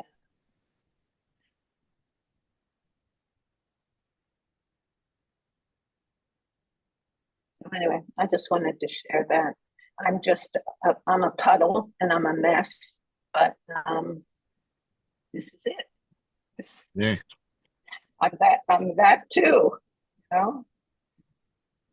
Yep.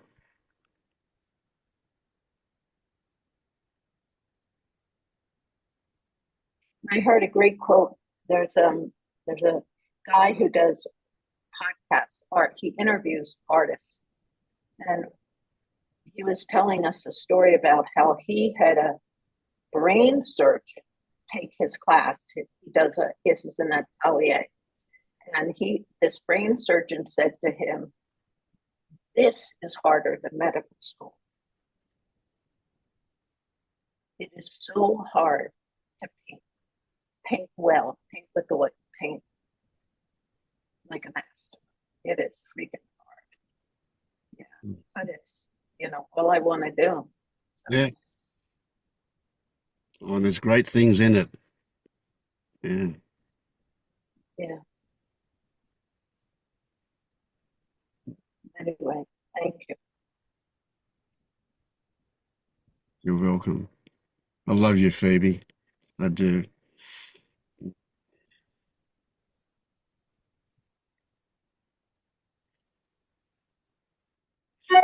I want to hear your experience, Celine. You just woke up at Liberation Unleashed, is that right? I don't know. But yeah, I definitely very much relate to where Alexey is right now. Really relate to everyone here a lot. The the difference I would say is that I don't feel like anything could be any other than it is or than it was. Like, in fact, I've kind of been like pulling some of the old books off of my bookshelf that I read, 15 years ago, and it's all right there. I mean, it's all right there, and it's always been there. But yeah, until you've sometimes, you just follow these breadcrumbs, and sometimes they um, take you around the same path like 20 times, but you see it differently each time, and eventually, you know, it's just clear.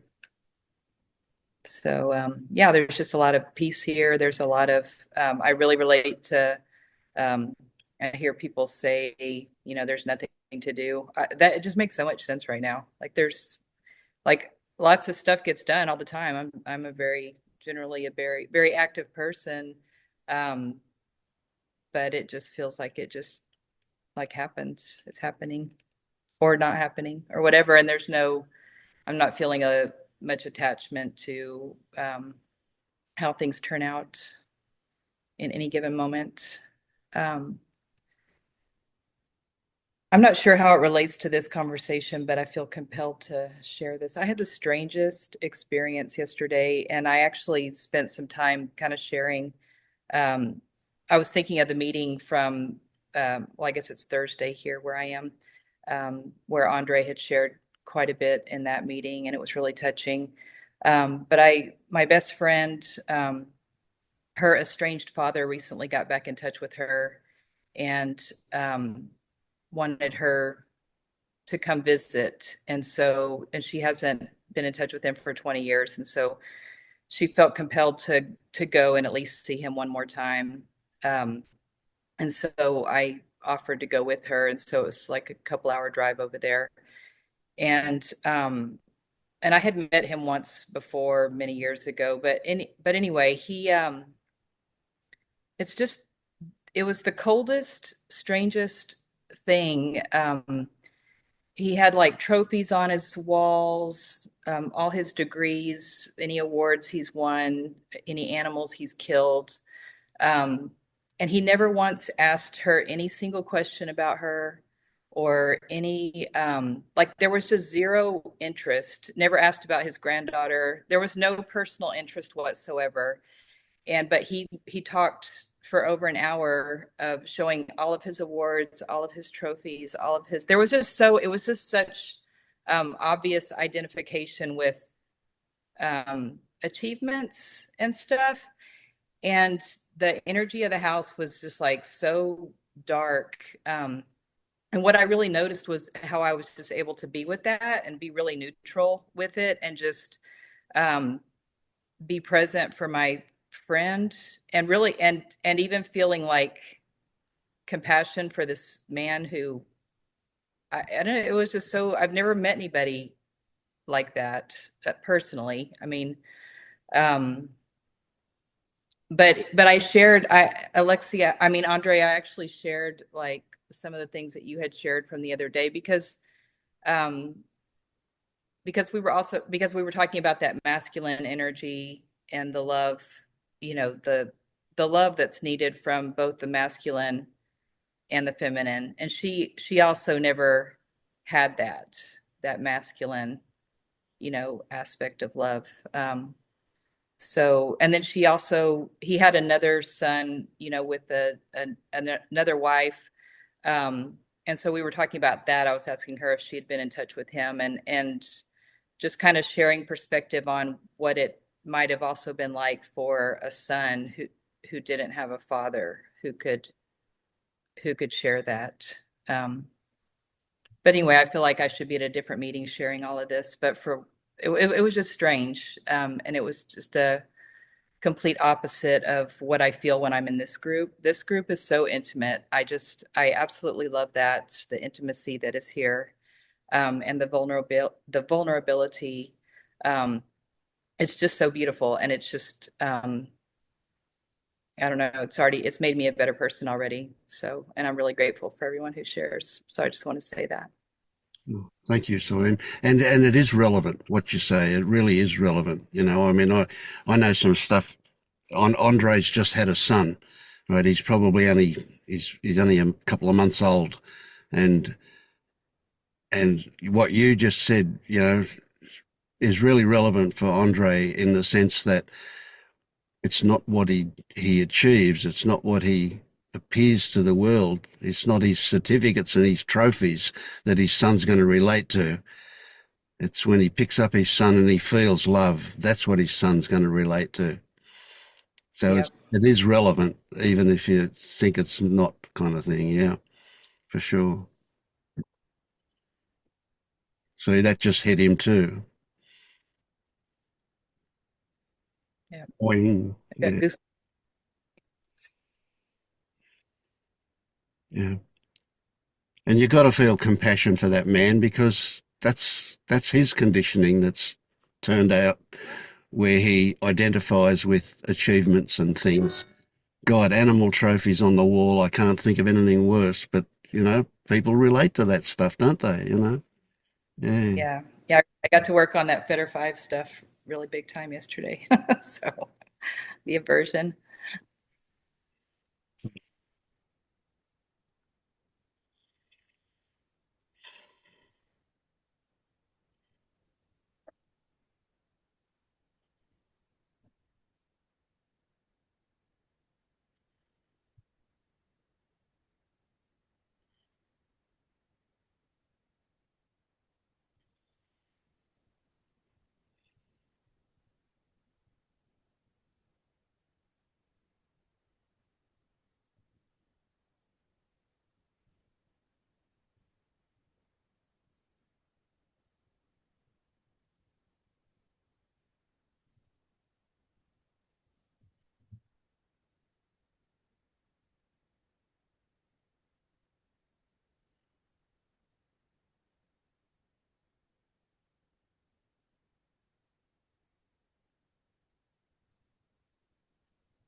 Thinking about creating a problem so we could talk about it for a few minutes and try to fix it. I realized that's what we're always doing.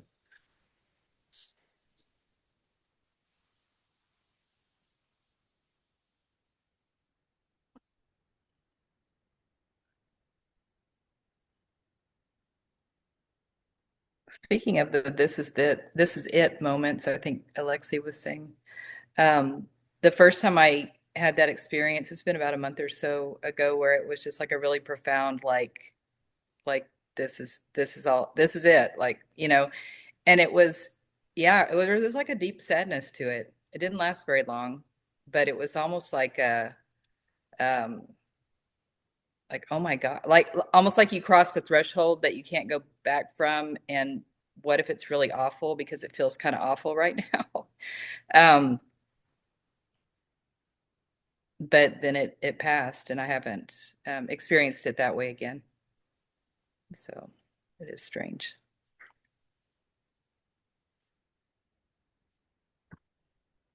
I had a slightly different reaction to the "this is it" when I realized that. It was I was such a person who made such a big deal out of everything that I remember when I saw that, I thought, thank God. It's like, I'm so glad it's not what I thought, because I thought I'd have to work even harder at everything if I became, you know, if I realized, when I realized this is it. I thought awakening would be like having to live up to a certain standard or be a certain way, or instead of things just being perfect as they are, not having to do anything. Mm. It's just interesting how we have different reactions. Yeah. Yeah, And I have a friend who's done a lot of work, and I thought, I'm going to have to do all of everything that this person has done and all the suffering that goes with it. And it's not that there wasn't suffering in my life, but it was like, what a relief.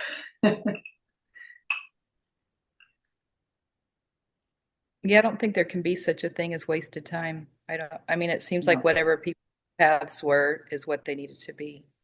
It's almost like this cosmic game of hide and seek or something. And I don't know, it's just weird. Weird. Like the shirt says. It's like we've all done the best that we could up until this point. And to think that you'd have to be more asked of you, it seems unbearable. So for me, it was a big relief. We saying when we say this is it, are we saying that's an awakening? I don't know if the word awakening, it's an awakening to this is it for me. That's all I understand of it. For me, it was the shift that happens with the realization that this is it was I mean I verbalize it by saying it what accompanied that was the realization that any idea that it could be or should be different is an expression of insanity. There's absolutely 0 point in that because it's inevitable, because it's already happened. So it was like there was that huge release, and I never even thought about it till now. Here we are, something like 15 years later, and suddenly I realise, you know what? I must have spent an awful lot of energy in thinking how the world should be, how everything that happened to me should be different, to feel such an incredible release from it when I realised that this is it. The inevitability of that just freed me up from a huge amount of stuff that used to go on, I think. And is there a difference in a glimpse of this is it versus a realization of this is it? Well, when you have a glimpse, is that just an intellectual thing, or do you have is there a feeling of something that goes along with it?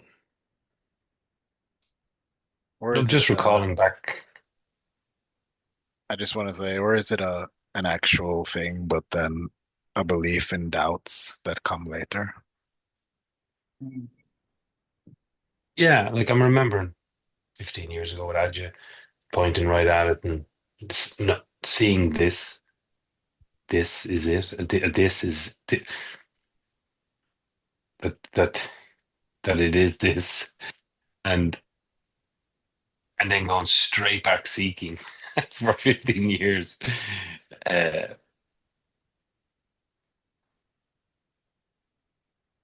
Well, that could be. So what Marius has said, it could be well that you did have that shift, but then doubt came along very quickly and sucked you back into another 15 years of seeking. yeah, it was like the message was, this is it. So stay here for something to happen, but I can't just wait for something to happen. I have to do stuff to make things happen. So I'm going to move this Yeah. along quicker. That's Oh, essentially. okay. It sounds like it was just an intellectual seeing, though, then.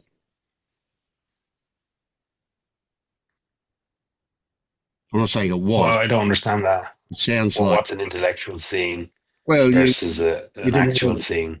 you didn't let it sink into the body. You kept it as a thought, a thinking process. How did I do that?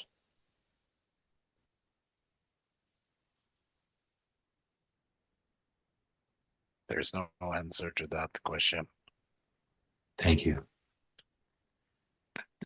I remember the question coming up, what if this is it?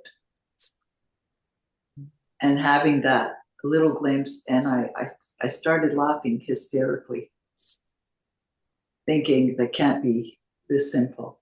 And it took a couple of months or so to be able to sit with it and see this is it.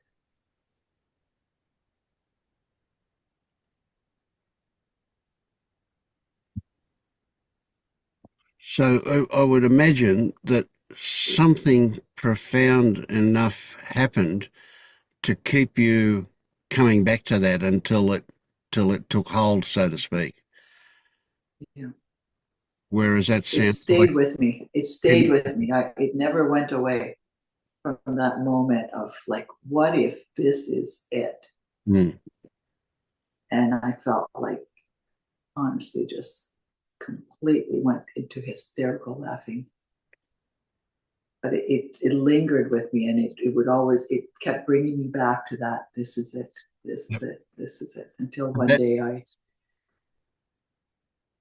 that hysterical laughing would indicate to me that a shift occurred, because that happens when you suddenly change direction.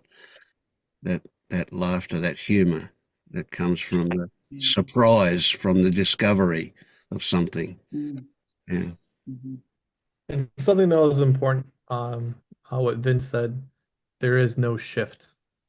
That to me was really important. I was looking for a shift. I was looking for Yeah. something. And when you said last time, you said, nobody, there is no shift. I was like, oh, this is it, and there's no shift. And then my body is like, oh, this has always been it. But talking about some sort of a shift, I kept looking for a shift. Keep pushing. Yeah, that's seeking in the future for something. Yes. Exactly. When you said no, there's no shift, I was like, okay, cool. There is no shift. So those But are I some think it words that depends on, yeah, it depends on what that means, what it means to you, and what it means to me could be different. You know. Because when you hear that, Alexei, you had a shift. Yeah. uh it it's not really a shift like that was in my mind. My mind was looking for a different, was looking for something else. But hearing about these shifts, I was like, why is everyone having shifts tonight or shits or whatever you want to say? I'm not having this shift. Like, what is it? Um, so that was a big obstacle for me is shifts. And Yeah. I But looking back, you went from one thing to another thing. You went from not appreciating this to appreciating this.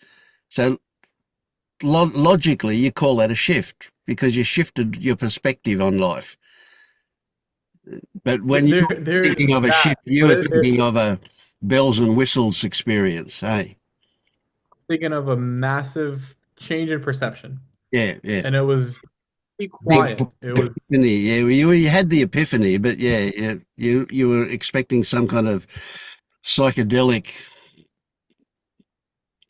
well, rainbow I was experience. just expecting when someone said your perspective changed on everything. And I was like, I really want that. I've been wanting my perspective to change on everything.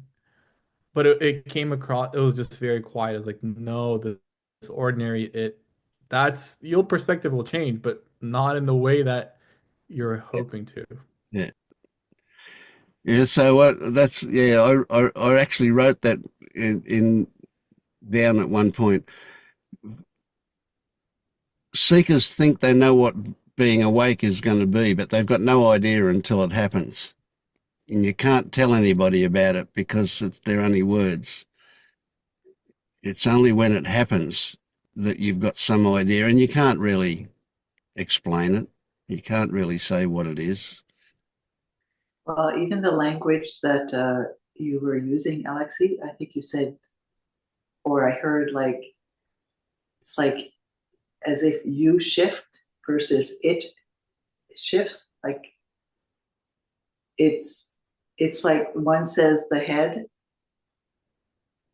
understands the shift. The other one is it just happens. Right.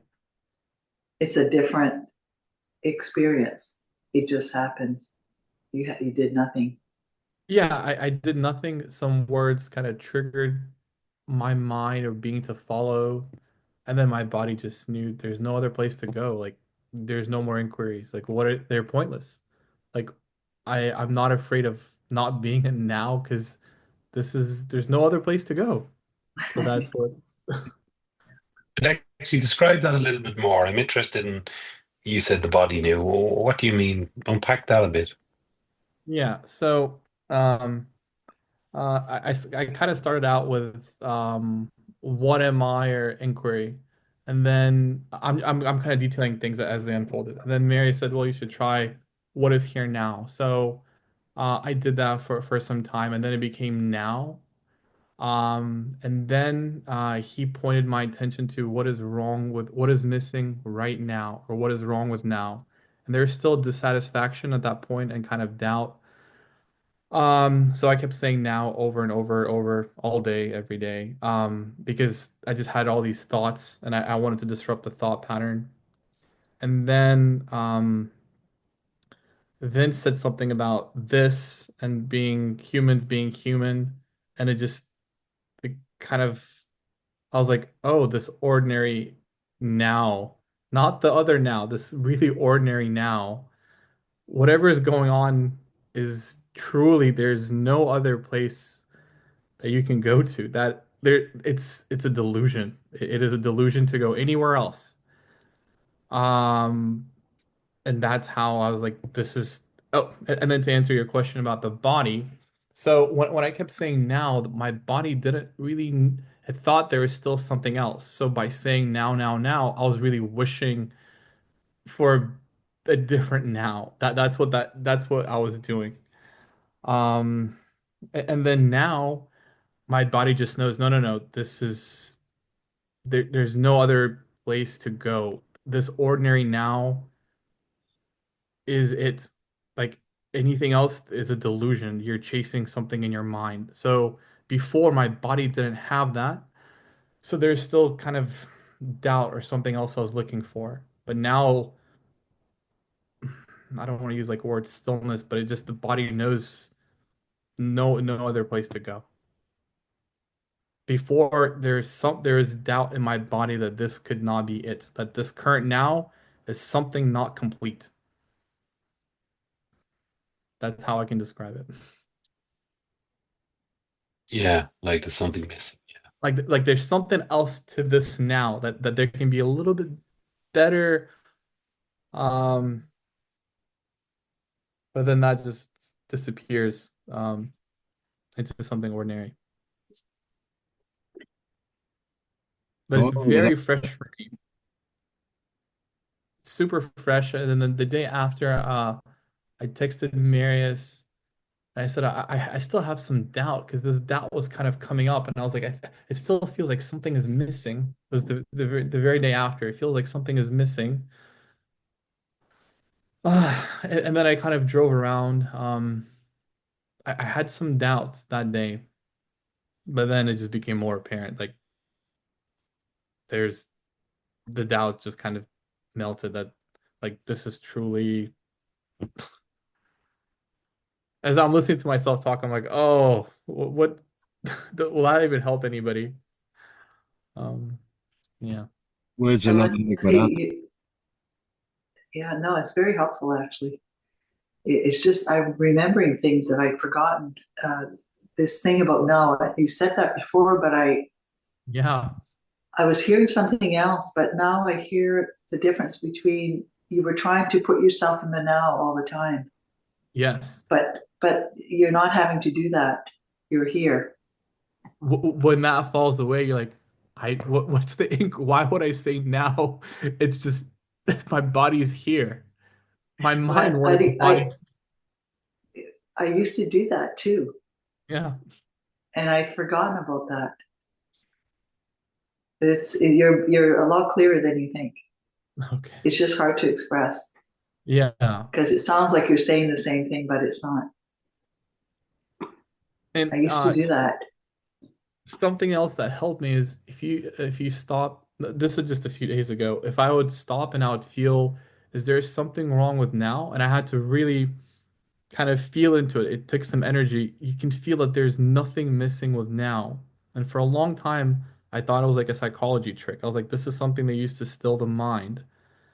And I wrote Marius too. I was like, I think it was helping to quiet my thoughts. But I think feeling into that, that's a really good place to feel into. If I was to tell somebody else, just stay with that feeling of what is wrong with now. Like it just you might get little glimpses that there's nothing wrong, and then you'll have whatever discontent and disturbances. But that's it. That was really important. What is wrong with now? Just keep coming back to now. Yeah, That's it's a how. lovely little mantra.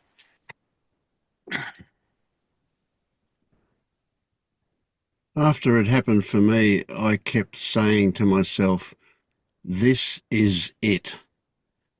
And I play with that. I would put this in capital letters, and then I would drop the this and say is, and then I would say it, and it didn't feel right because it seemed like to be a thing, but this ended up being, the Yeah. result of that. But this is it was something I said to myself a lot frequently, yeah. And when people say now, I want to ask the question, is now a moment in time between the past and the future, or is it something else? This is it is actually better. But Mm. the way I related to it was through now. That I could not just the words have different energy to them, and this is it wasn't working. Mm. But now this is it is better than now. Like this is it. It's just a weird thing. Sometimes I just say this, but if I need more words, I'll say there's only this, Yeah. and that works for me too. But yeah, I had totally forgotten about that. It'd be interesting if you tried to do this, what you did before Now now. I bet, well, that'd it's be not there's an no energy to it. interesting. Yeah. I tried. There's no Exactly. energy. It's just Yeah. like this is a pointless. This is a pointless activity now. But before it was not pointless. It Mm. was very meaningful for me. Yeah. And that was part of what set you up for this.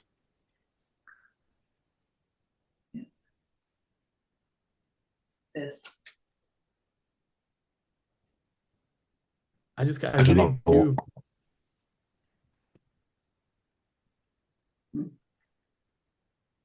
I was just going to say, I don't know why, but I just feel like a complete fraud.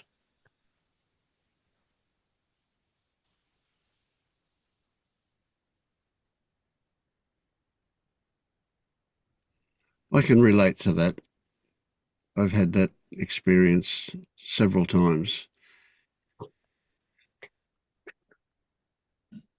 And I think it still has something to do with expecting something uh, extraordinary.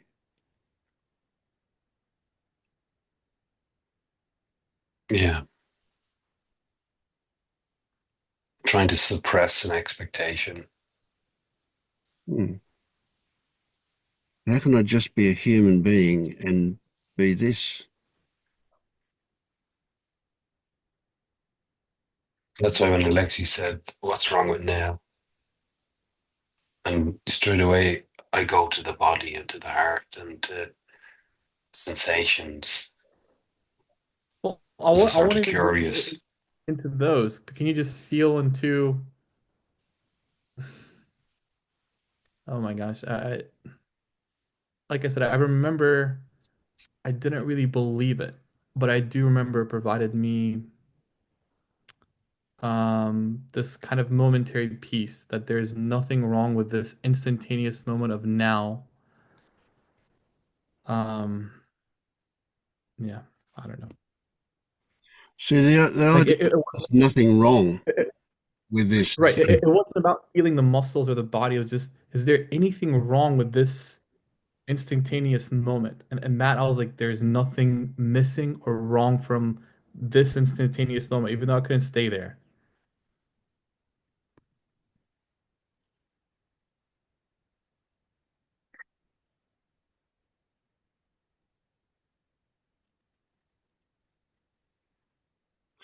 So what if you're sick? What if you're feeling shitty? What if you've injured something? Is that this still okay? You asking me? Hmm. Um, I mean, we well, can speculate at the moment because at the moment you're not yeah. sick, are you? Yeah. Um, no, I wasn't feeling joyful until I talked to Marius. I felt really disillusioned. I felt really sad, and I just knew this is still this like I can't go anywhere else. There's nobody that can help me. So that's the big Like, thing. It's the inevitability of it, isn't it? There's no possible way you can be anywhere other than this. right. Right? And the moment we grok that, there's no resistance to this, and that makes all that what was shittiness.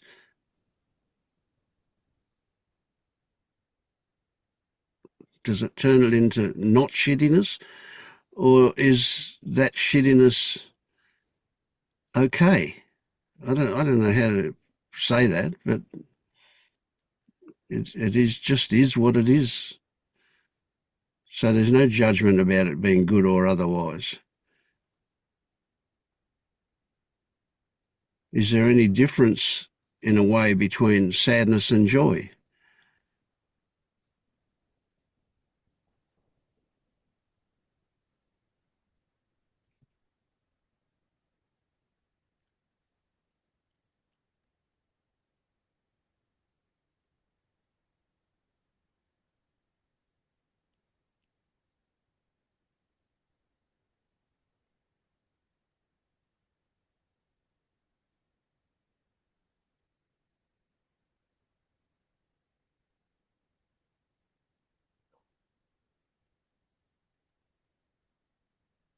So that's the test. When you've got a headache, is this okay? When you kick your I toe, think it is. I've had the flu all week. It's neither here nor there. I still think,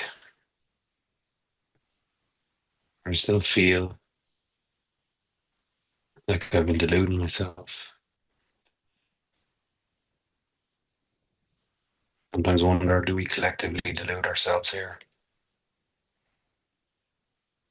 So that was the feeling that I had today. So I didn't want to come because I said that was part of what I felt that this is it. What the fuck are we talking about? But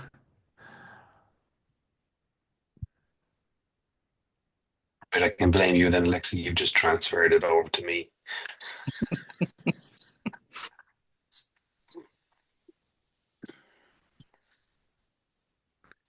Isn't the nature of the human experience to be deluded? I mean, really. It it's just kind of this ever evolving experience. Nothing's ever the same. We just have these ideas of how we think things should be, and then we attach to those. so But it's always yeah, I've said it before, but you maybe didn't hear me. It's stories all the way down. right. Yeah. Or turtles. Totals, stories, same thing. Turtle stories.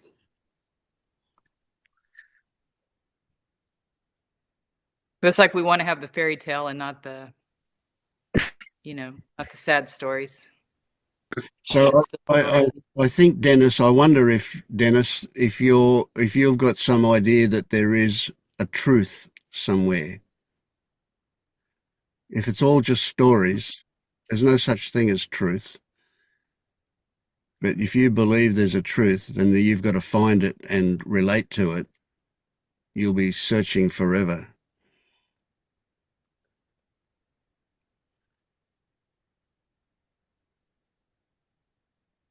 So what's wrong with being deluded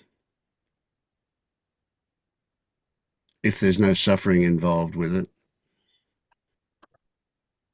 I was watching the last couple of days, for whatever reason, there was a video about people and a lot of them talking about awakening and shifts and enlightenment, and you're just like, what are they all talking about?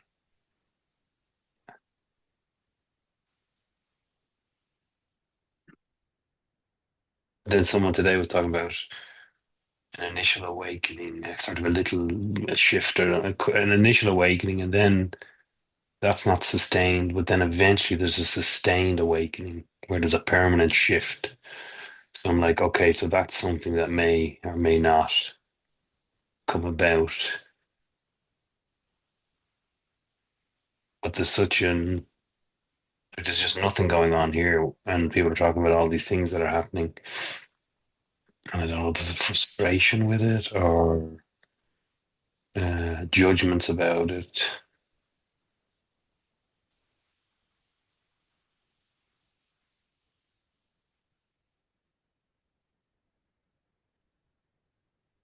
So I'll tell you what I told Alexey, Dennis,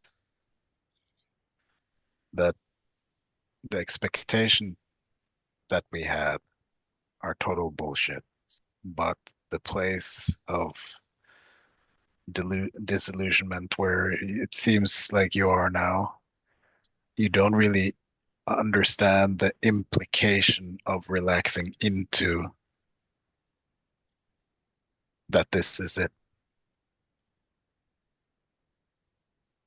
Yeah, that resonates. It's like, and this is a sort of an analogy, it's like there's a bath of hot water and I'm lying in it, and you're just saying, relax, float, and I'm trying to get out all the time. You're just saying, relax. Yes. Yeah. So when you hear other people describe whatever you just said, doesn't necessarily mean that they are deceptive or disillusioned, but that they are trying to describe the implications of just accepting what is and letting that stew for a while.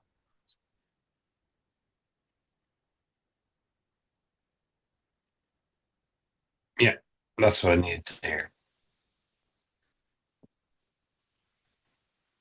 Another possible thing that might be useful for you is that it, these thoughts that turn up about being a fraud, etc., if you call them doubt thoughts, you're never gonna solve them.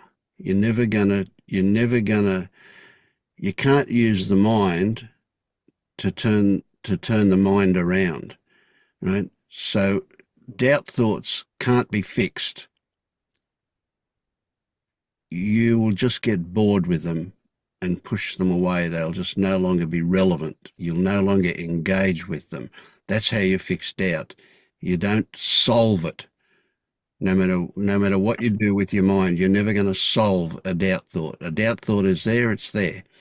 So when the thought comes up for me that says, oh, you're a fraud, Vince, you're nothing but a fraud. You know, you're not awake. You're none of that stuff. You're just an ordinary person play acting, doing what you do. Well, what do I do with that? You know, I can either succumb to it and stop doing this stuff, or I just push it away. Go away. I'm not interested in that story. That's all.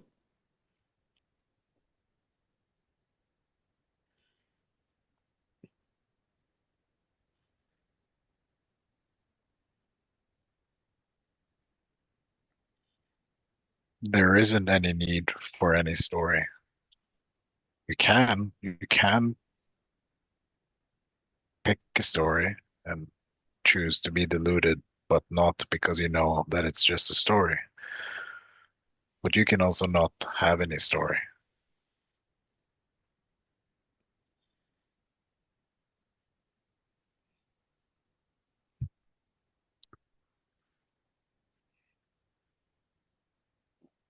A good example of this is I have had a discussion about politics with people who is awake, and I just can't relate to um, buying into those stories because they're clearly just stories. It just feels like fiction. And yet Trump's stories still trigger me. When I watch him with Zelensky, I wanted to punch him. I saw that one. That one was, my God. I don't even like Zelensky. But what him and Vance did, that was terrible. They were just so mean to him. Good Lord. Marius. Mm. And yet, here's an interesting one. I saw a post by a lady who I would have said was awake, who is Russian born, who badmouthed Zelensky in that interview. And I thought, we've all got our different perspective that we relate to. No matter how awake we are, we can still get hooked into stories.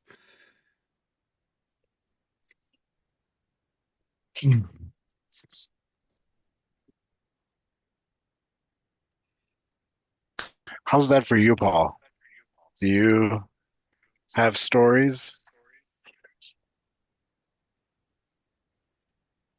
Are we still speaking about Trump or stories in general?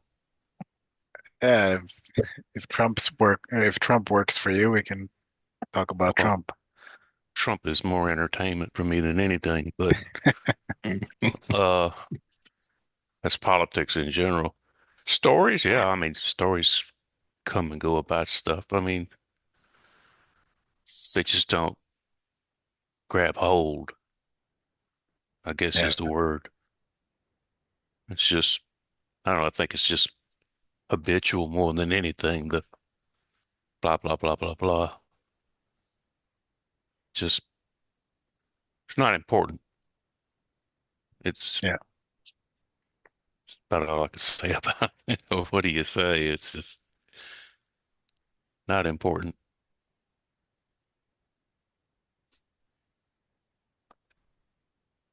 So I could envy that.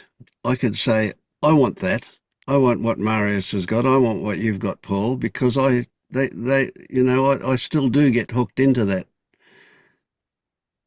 Maybe this is a way of changing that. I would hope it is. I would like to. So, there's Vince seeking again. We've got something's missing. Something needs to be done. Does that mean I'm not awake? Well, that's a shitty I've, I've story. been telling people Trump is the 11th fetter for some people. I like that. Yeah, that's good. Yeah. Yeah. Did somebody say here or did somebody say external? I can't remember who said it, but it's ringing in my ears when you said that, Vince. You cannot seek and be awake at the same time. Right. So that means I'm not awake. Right. Hey. Mm.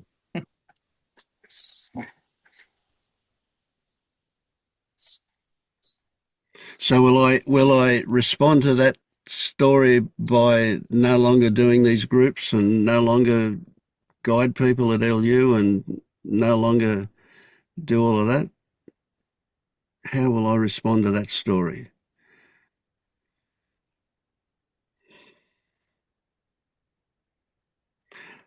Am I seeking? Okay, that's so. Am I going to develop another story now that changes things? I can see that I do envy Marius and Paul in that they don't have that connection to whatever goes on there, where I feel a strong emotion when I saw that. I really did want to punch him. I felt that, like that they really did the wrong thing to Zelensky and there was a whole lot of stories about that. But the emotion that came up for me was, tells me something.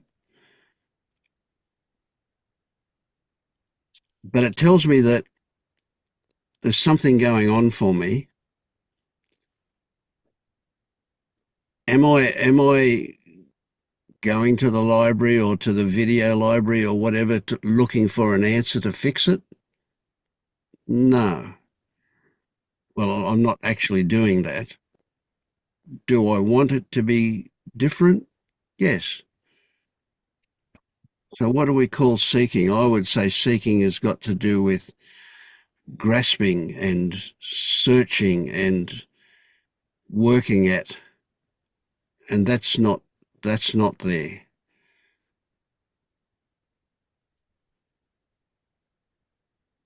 I don't necessarily think having an opinion about that is a problem. Maybe thinking you shouldn't is the problem in hindsight. Like I shared the same view roughly that you shared in terms of, he was treated very unfairly with the two bullies in the room and people talking down to him, asking him why he doesn't wear a suit, and the whole sort of sense of injustice about it all. I definitely felt that. Um, and that was what was happening in that moment. So there's nothing, can't be a mistake.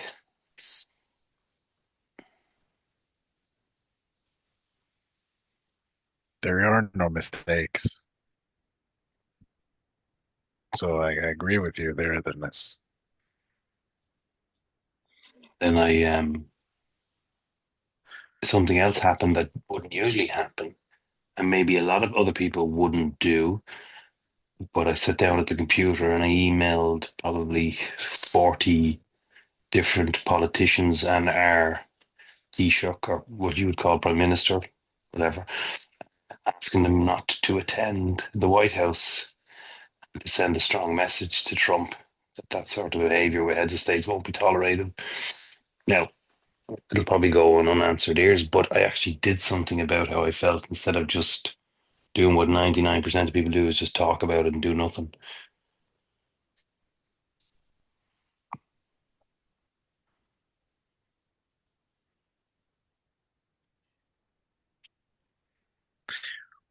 While I was listening to you guys describe your shifts today, I realized that it seems like I had a very different experience going into this, where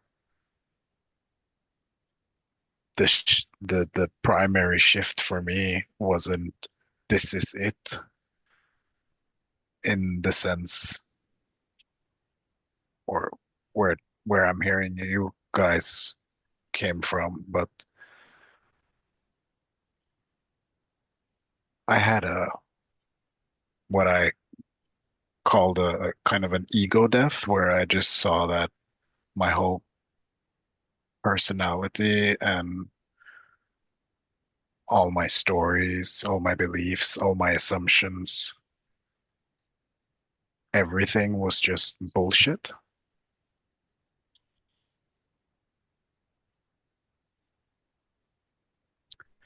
And why I'm mentioning this is just because maybe that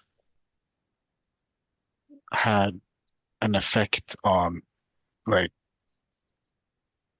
how I view stories.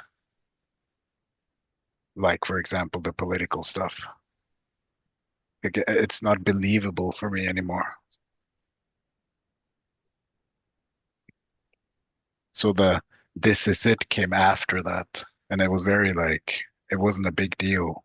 The big deal for me was the whole identity structure just falling apart. Agreed. Same here. Yeah. I just started laughing. I It's I a big joke. Yeah, I went straight into nihilism for 2 months. I came out of it though laughing.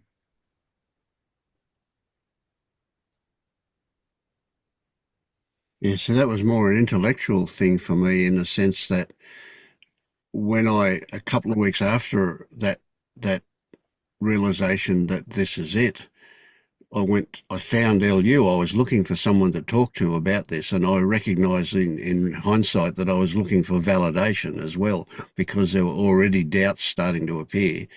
So, and I found LU quite by accident. Now, this is back in 2011, so it's fairly early days for the internet.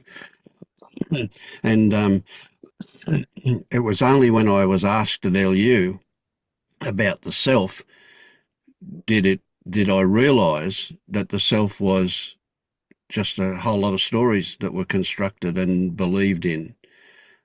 So it was much more an intellectual realization for me. What you experienced as a shift came afterwards for me.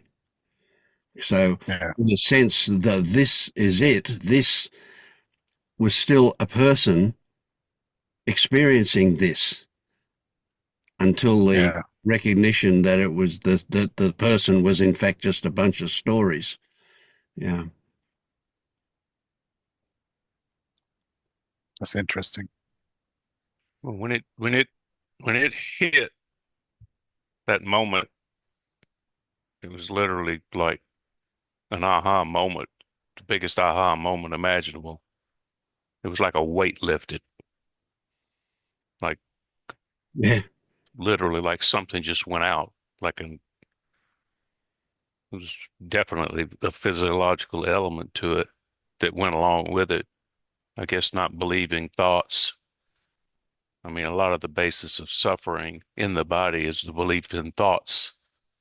And when you see that the emptiness of them, Yeah. It's a weight it, off. Mm. it it literally just felt like a weight off. It was really interesting.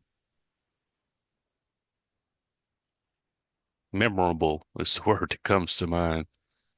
Mm. So it brings up another one, Dennis, in particular, that might be interesting, and that is this idea of enlightenment. I don't like to talk about enlightenment because I have no idea what it is, but I kind of see, I have a story that waking up is really that initial shift, and then there's this progression that goes on to something else that may or may not ever eventuate, which you might describe as full enlightenment. And so there is this idea then that there's this partial, uh, whatever you want to call it, state where you awake in some areas and not in other areas. And that's kind of a story that I have because I keep discovering things where I'm not awake. And well, I mean, they've changed to be more awake. So the idea of more awake or less awake appeals to me. It's a story that Yeah, I would agree. Because like what we were talking about in terms of shifts and awakenings, and someone just said that there's still very much a me and a meing and a body and all the other stuff going along, but there's been a shift. But what Marius is describing then is, to me, more of a fundamental awakening or a more of a permanent shift that has effect more profound. Adji talks about the awakening of the head, heart, gut. There's different stages, and obviously then there's that non-dual, no self, final liberation where whatever mm, it tends to come later on. Uh, then there's no not to, and this is just all concepts of reading and listening to people. So there's very much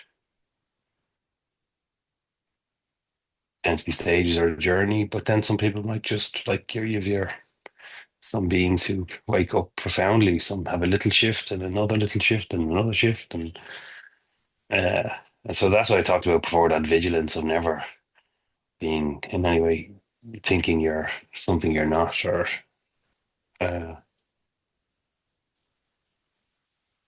well, checking in and questioning. mm, You have to live in yourself. I think it takes a series of smaller realizations, though, to tear out the foundation. It's the way it was with me, like going back through the archives. It was a bunch of small realizations, smaller aha moments that kind of pull the foundation out from everything. The final moment, I think, was a culmination of a series of small realizations that had to be gone through before the final aha moment. Because in a way, the final aha moment was huge, and yet in another way, it was just like nothing.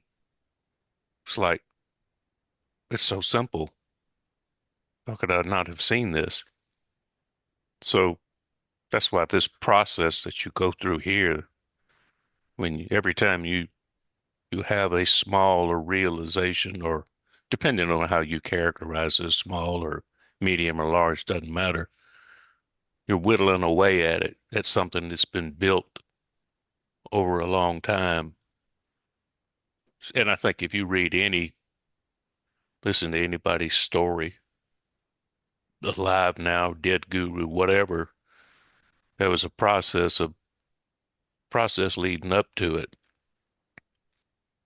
And that process is just kind of a deconstruction process. And I don't know that there is any shortcut to it. I would say that's why I'm here, to keep discovering things that are there. Sure. This is really important. I like what's being said now. It feels more real to me. Maybe the thought of awakening, that it's happens in increments, however it happens. And if there wasn't a group like this where you can share your experiences, sometimes you can stay stuck. There's an understanding that needs to happen. There's a looking, having other people listen and hear what you're saying. Yeah. But I like for me, it's about awakening. And it keeps happening. Yep. And, sometimes, like the other day, something really big had to come out to clear the gutters for me to have a little more space. Yep. I certainly didn't feel awakened in that moment, but it made more space. So whatever that means. Yep. And every little shift to awakening opens up the possibility of more stuff coming up. It's a filter that's removed, so to speak. Yeah. Yeah. It's interesting because I had a video call with Alexey earlier today, and I was trying to kind of explain why, because he was saying, but I don't get the whole why deconstruct the self. The main message should be, this is it.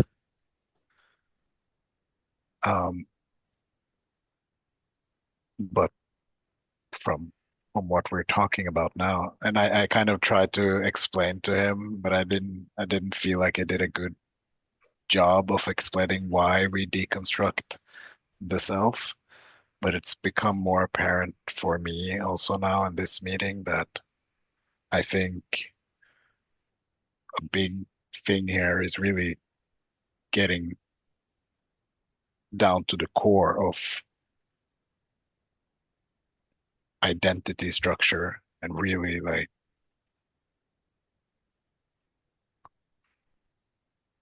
really down to the core, where you just see that everything is just bullshit, even just everything. I think that's very important. And I think that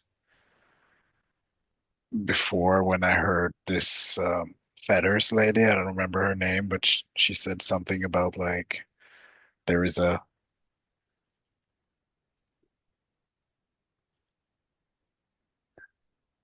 like she didn't agree that everybody had seen through the self that said they had, or were confirmed or something. And I don't know about that, but I might suspect that what she's talking about is this identity structure not being fully dissolved. Yeah, that'd be Christian, I'd say. Yeah, yeah. I got really triggered by her at that time.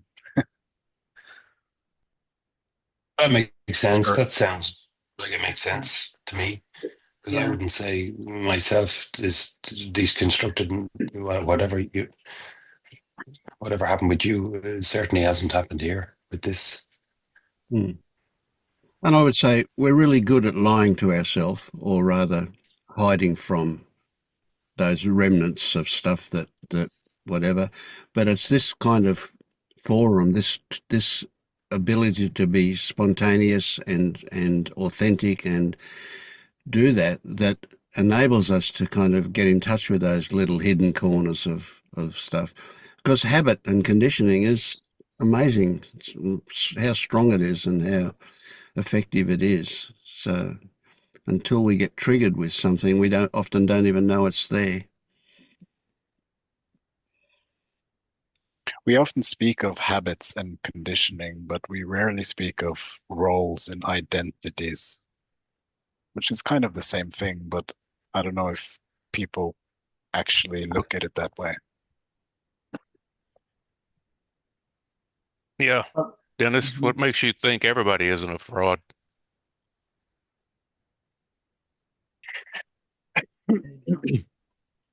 Uh, Nothing makes me think everybody isn't a fraud, if I'm being honest. It's just what flavor of a fraud are they? well, then there's the other angle that they can't help themselves. They're just doing what life has them doing. There's no blame. They're innocent.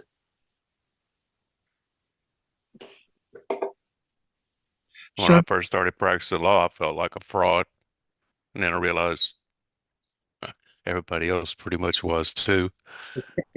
You know, Yeah, that's 99% of it like is 99% of it is just showing up. yeah, that's like you could say that about life. When I first started practicing life, I felt like a fraud. that was my most common dream, that I was a fraud. You know, I haven't shared this. I shared it with Alexey, but I've kind of worked on writing a book, which was just kind of started out as just processing, I guess. And a lot of that stuff will not come out, but um,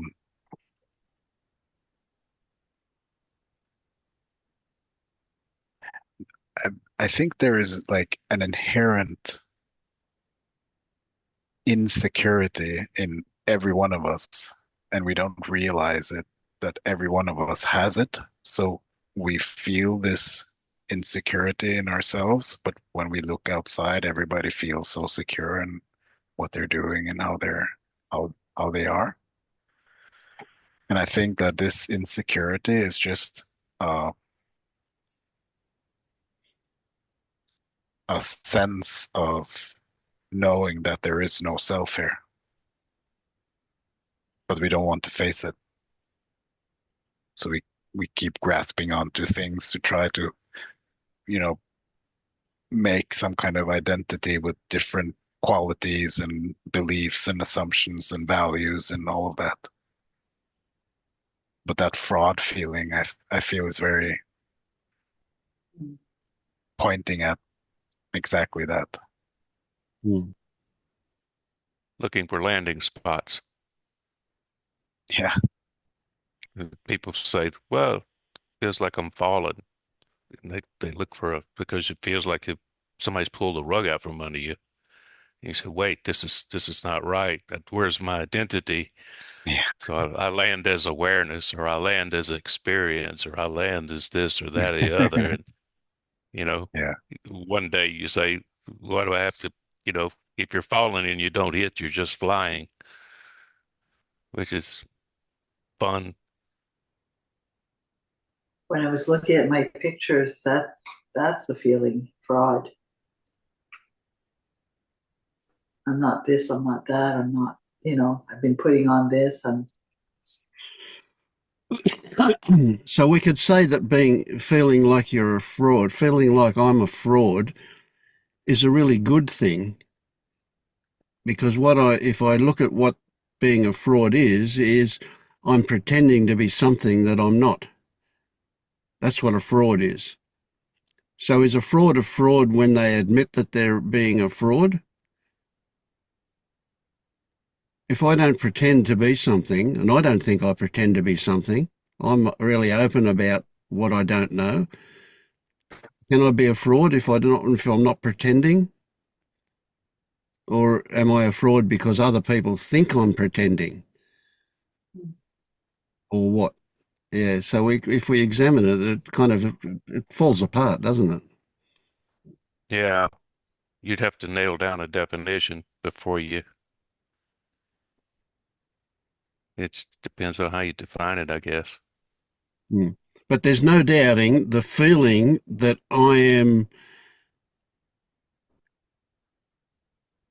something or not something that I call a fraud feeling. That feeling has visited me from time to time. Now, maybe it's based on purely fiction, but it's a real feeling. I think there's a certain amount of it. I think there's a certain amount of it inherent in society naturally. If you put on a face and behave towards somebody that you don't genuinely feel that way, isn't that an element of fraud? I mean, it's the glue that holds society together Yeah. is being fraudulent in some definition of the word. Otherwise, we'd all just be telling the truth and beating each other up with sticks.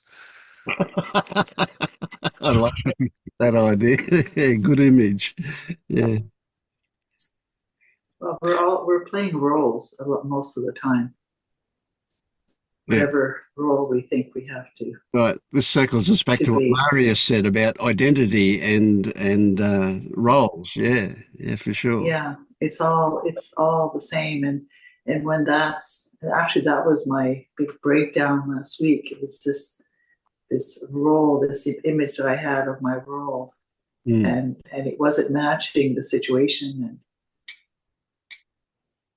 yeah, so on the surface we get roles of being a mother or a father or a brother or whatever, those roles, but when it comes down to it, we got this role of being a person. Yeah, you take that away, and you just don't know how to be.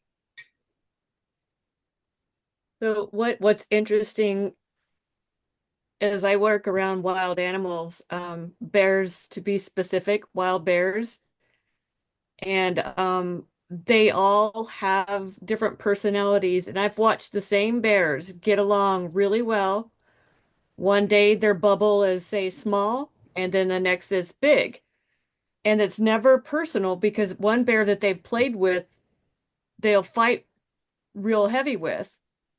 And it's just, they just go on. And for us, some days my bubble feels very small, and some days I'm like, hey, everyone. But a lot of other days, I feel like if I was a wild animal, I look at it like that. I'm like, that bear, if I was a bear, I would probably lash out at someone right now because, or just gesture, they would pick up that energy and just leave you alone. Or that's what the bears do. But for us, we all have that, like, I can't do that because I'll get complaints. The visitors will complain about me. So I have to be like, hi. And I'm really like, fuck off. For no reason at all. For no reason at all. Just because it's whatever's happening to me. Yeah. Like if I was a bear, I would probably go curl up and take a nap. But I've got this fraud thing going on where I've got this, like, I have to earn money. I have to be nice, and it's sometimes we can hide it, but sometimes we can't. And if I don't feel that genuine thing, I don't know. And other times I feel playful, but that same person I felt playful with and I thought was pretty cool, they do one little thing and I hate them. Yeah. But then I don't really, but that's the way I feel at the moment. But we can't just do that because people take things so damn personally. And even though I know not to take things personally myself, I will still, sometimes I will still get a charge and I'm like, it's not personal, but I could see how other people, whenever I tell them it's not personal, and they just, oh. So until we all know it's not personal, which is we can't because there's so much conditioning just built into us, but I long to be that like a bear, like I see it because that's what I do is study them. And I see that the same bears that will play, man, when food is scarce, it's business. It's Yeah, all business. It's like I might have played with you, but I'm going to eat you now. I don't know. Anyway, yeah. it's kind of funny. I could laugh at it in certain ways, and sometimes I tell people I'm more open now. Like I don't hide as much, and but sometimes I do have to like pretend like it's okay. But I know what I'm doing. There's a difference. I know what I'm doing, and I know I'm not okay, and so I will go. As soon as I can, I'll get whatever out, or I just feel it inside and just put on that face. But yeah, I don't know how to. Working in the public, you can't really. I mean, you can. You just won't keep a job.